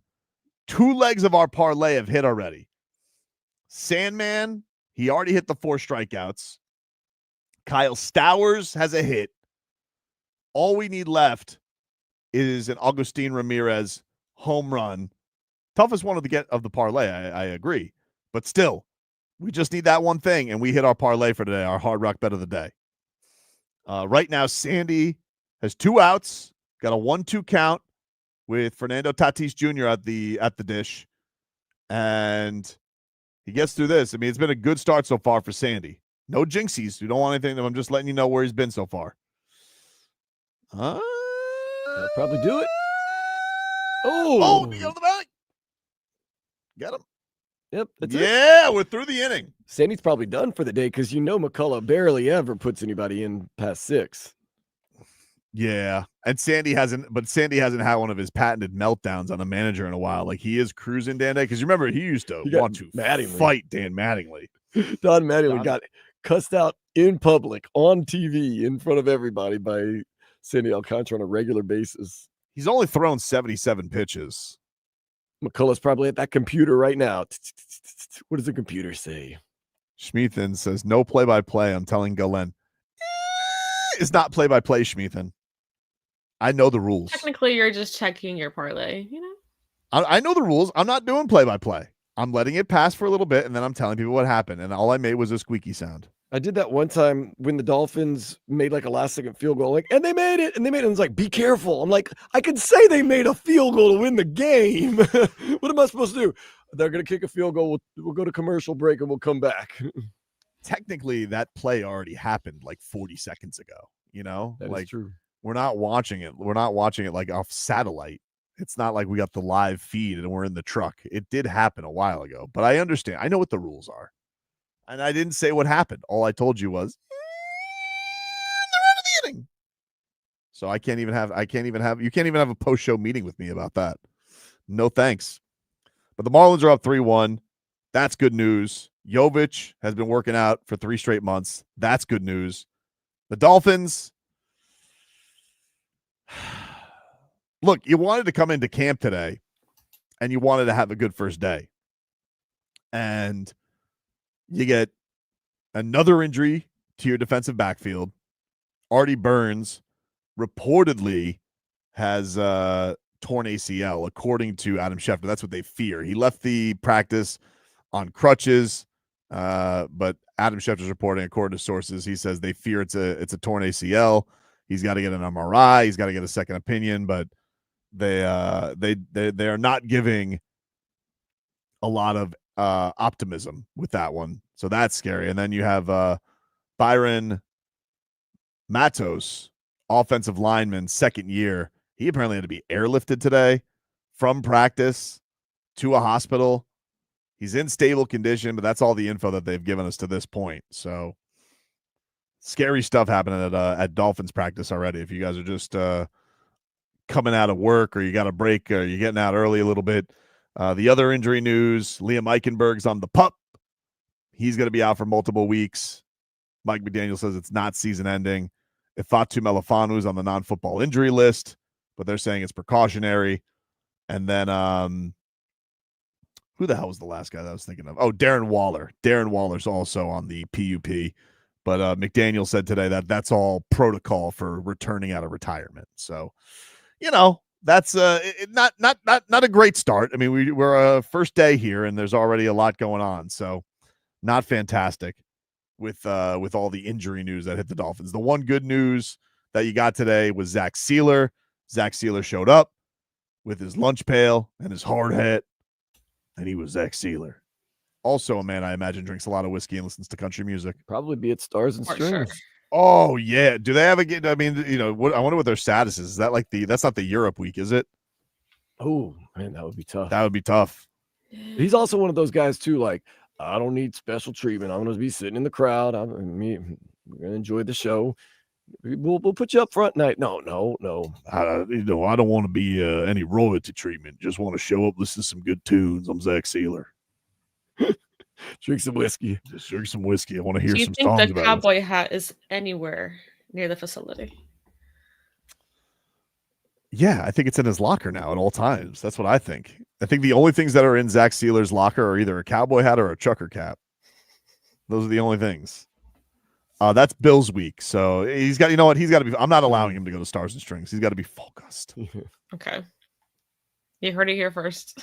He's not allowed to go to Stars. Let him know I said no Stars and Strings that week. Unless they beat the Ravens the week beforehand. Then maybe I'll allow it. You know what? I take it back, Zach Sieler. First of all, you can do whatever you want because I'm terrified of you. But second of all, if you guys are, it's 9 weeks in, if you're 6-3 by some miracle, I'll allow you to go to Stars and Strings, VIP treatment. Okay, I take back the VIP treatment. I don't have that kind of power here. I take that back. But I will find my way. It wouldn't be so hard for him. But I will. Hey, Tyler, caveat. Need you to set 2 tickets aside for Zach Sieler for Stars and Strings, but he only gets the envelope if they're 6-3. Write it on the front. Right on the front. He can only open the tickets, and he only gets them if they're 6-3. If they're 6-3, and they got to beat the Ravens, then he can go to Stars and Strings on Bills Week. Other than that, no Stars and Strings. Still might need to focus for the Bills game for the division, even if they are 6-3. So, I know. It would be nice if they could just beat them once this year. That'd be nice. Just a little feeling, just something. And you get to beat them on Hard Knocks. That would be. Oh no, they're training camp Hard Knocks, not in season. Never mind. Tate's house says that the Tobin Sealer impression is just Sam Elliott. Sam Elliott of all the Westerns. Does anybody just call up Sam Elliott? He's the old guy with the gray mustache that you see in every Western. Is he just in for every Western? Oh, is that the dude that's in The Dude Abides and Big Lebowski at the end? Yeah, I think so. Yeah. So we need a Western. Who we got? Sam Elliott and Zach Sieler. Zach Sieler's going to finish his career. Where did you go, Zach Sieler, after your football career? Well, after the Dolphins refused to pay me, I decided I'm not just holding out. Thanks. Buying in. I'm not just holding out. I'm buying in, and I'm changing my career to football player to thespian. And I'm going to go and start being in Westerns. I was going to say it worked for Bubba Smith. Yeah. Who are some other football players? Well, let's not talk about some of the other football players who became actors. Oh, please. Although he's no longer with us. Let it lie. Let it lie. We're out here. We're wrangling cattle and we're wrangling quarterbacks. That's a good country song. I went from wrangling quarterbacks to wrangling cattle. Unbelievable, man. This is something. So hopefully tomorrow is less banged up, but it is good to have football back. There's no doubt about that. Mike McDaniel knows there's a lot of pressure on him. They're on the whole they talk, we do. Yeah, listen, we're tired of talking about it. We want you to go do. Nobody wants us to go do. Wants the Dolphins to go do more than us. Trust me. Tired of talking about the same downfalls of this team every single year. I would love it if the Dolphins could just go out there and do. Trust me, nothing would give us more joy than to see you guys go out there and do it. Jukebox says, loved Sam Elliott in the ranch with Ashton Kutcher. Man, is he still with us, Sam Elliott? He is still with us, and he is 80 years old. He's going to turn 81 in August. What's his IMDb looking like? Does he have anything in production, and are they all Westerns? Let's see. He goes, I'm working on a new project. It's called The Defensive Tackle Cowboy, starring Zach Sieler. The Gettysburg Address. He's doing a Gettysburg. Whoa. Of course. He's the voice. Yeah. And what else would you expect? He's got obviously. Oh, he's in Land. It says here. Also says he's going to be in Landman. Oh, of course. Of course. That's one of the. He doesn't have to read for any of that, does he? They just call him up, or his agent, and his agent just. Yeah, he's just like, I got it. What do you guys need? And he also probably doesn't even rehearse or practice. He's just like, just give me the paper here. I'll read it. I know how to Western. I'm Sam Elliott. We're good here. Oh, man. All right, everybody. That's our show for today. Leroy will be back tomorrow. Once again, though, I want to let you guys know we got a couple of contests going on. So before we get out of here, if you guys want to see Zach Brown, maybe Sam Elliott. Zach Brown or Zach Sieler? Maybe Zach Sieler wants to go see Zach Brown. Say, Zach Sieler, this contest you can also enter. But you got to listen to the Odyssey app. If you want to go see Zach Brown in the Sphere in Las Vegas in December, you got to listen to your Odyssey app for an hour today. That will enter you in the contest. You log in, you listen to the Odyssey app for 1 hour, and then you're entered. And you can do it every single day to keep getting more and more entries into this because it's a national contest. You want more info, you go to the to odyssey.com/Zach, Z-A-C. But Zach Brown is going to be at the Sphere. And you guys can win your way there. You listen every day, and you can receive round-trip airfare to Las Vegas, 2 tickets to see Zach Brown, and a 2-night stay at the Venetian Resort, Las Vegas, which is directly connected to the Sphere. So this is a great contest. Don't miss out. Tune into the Odyssey app now. It's a national contest. And thanks again to the Messina Touring Group for helping us out with that. Marlins, as we close out today, they're up 3-1, 1 out. Luis Arraez stepping up. He broke up the no-no for Sandman. So this is the teeth of the order he's got to get through right now. 2-2.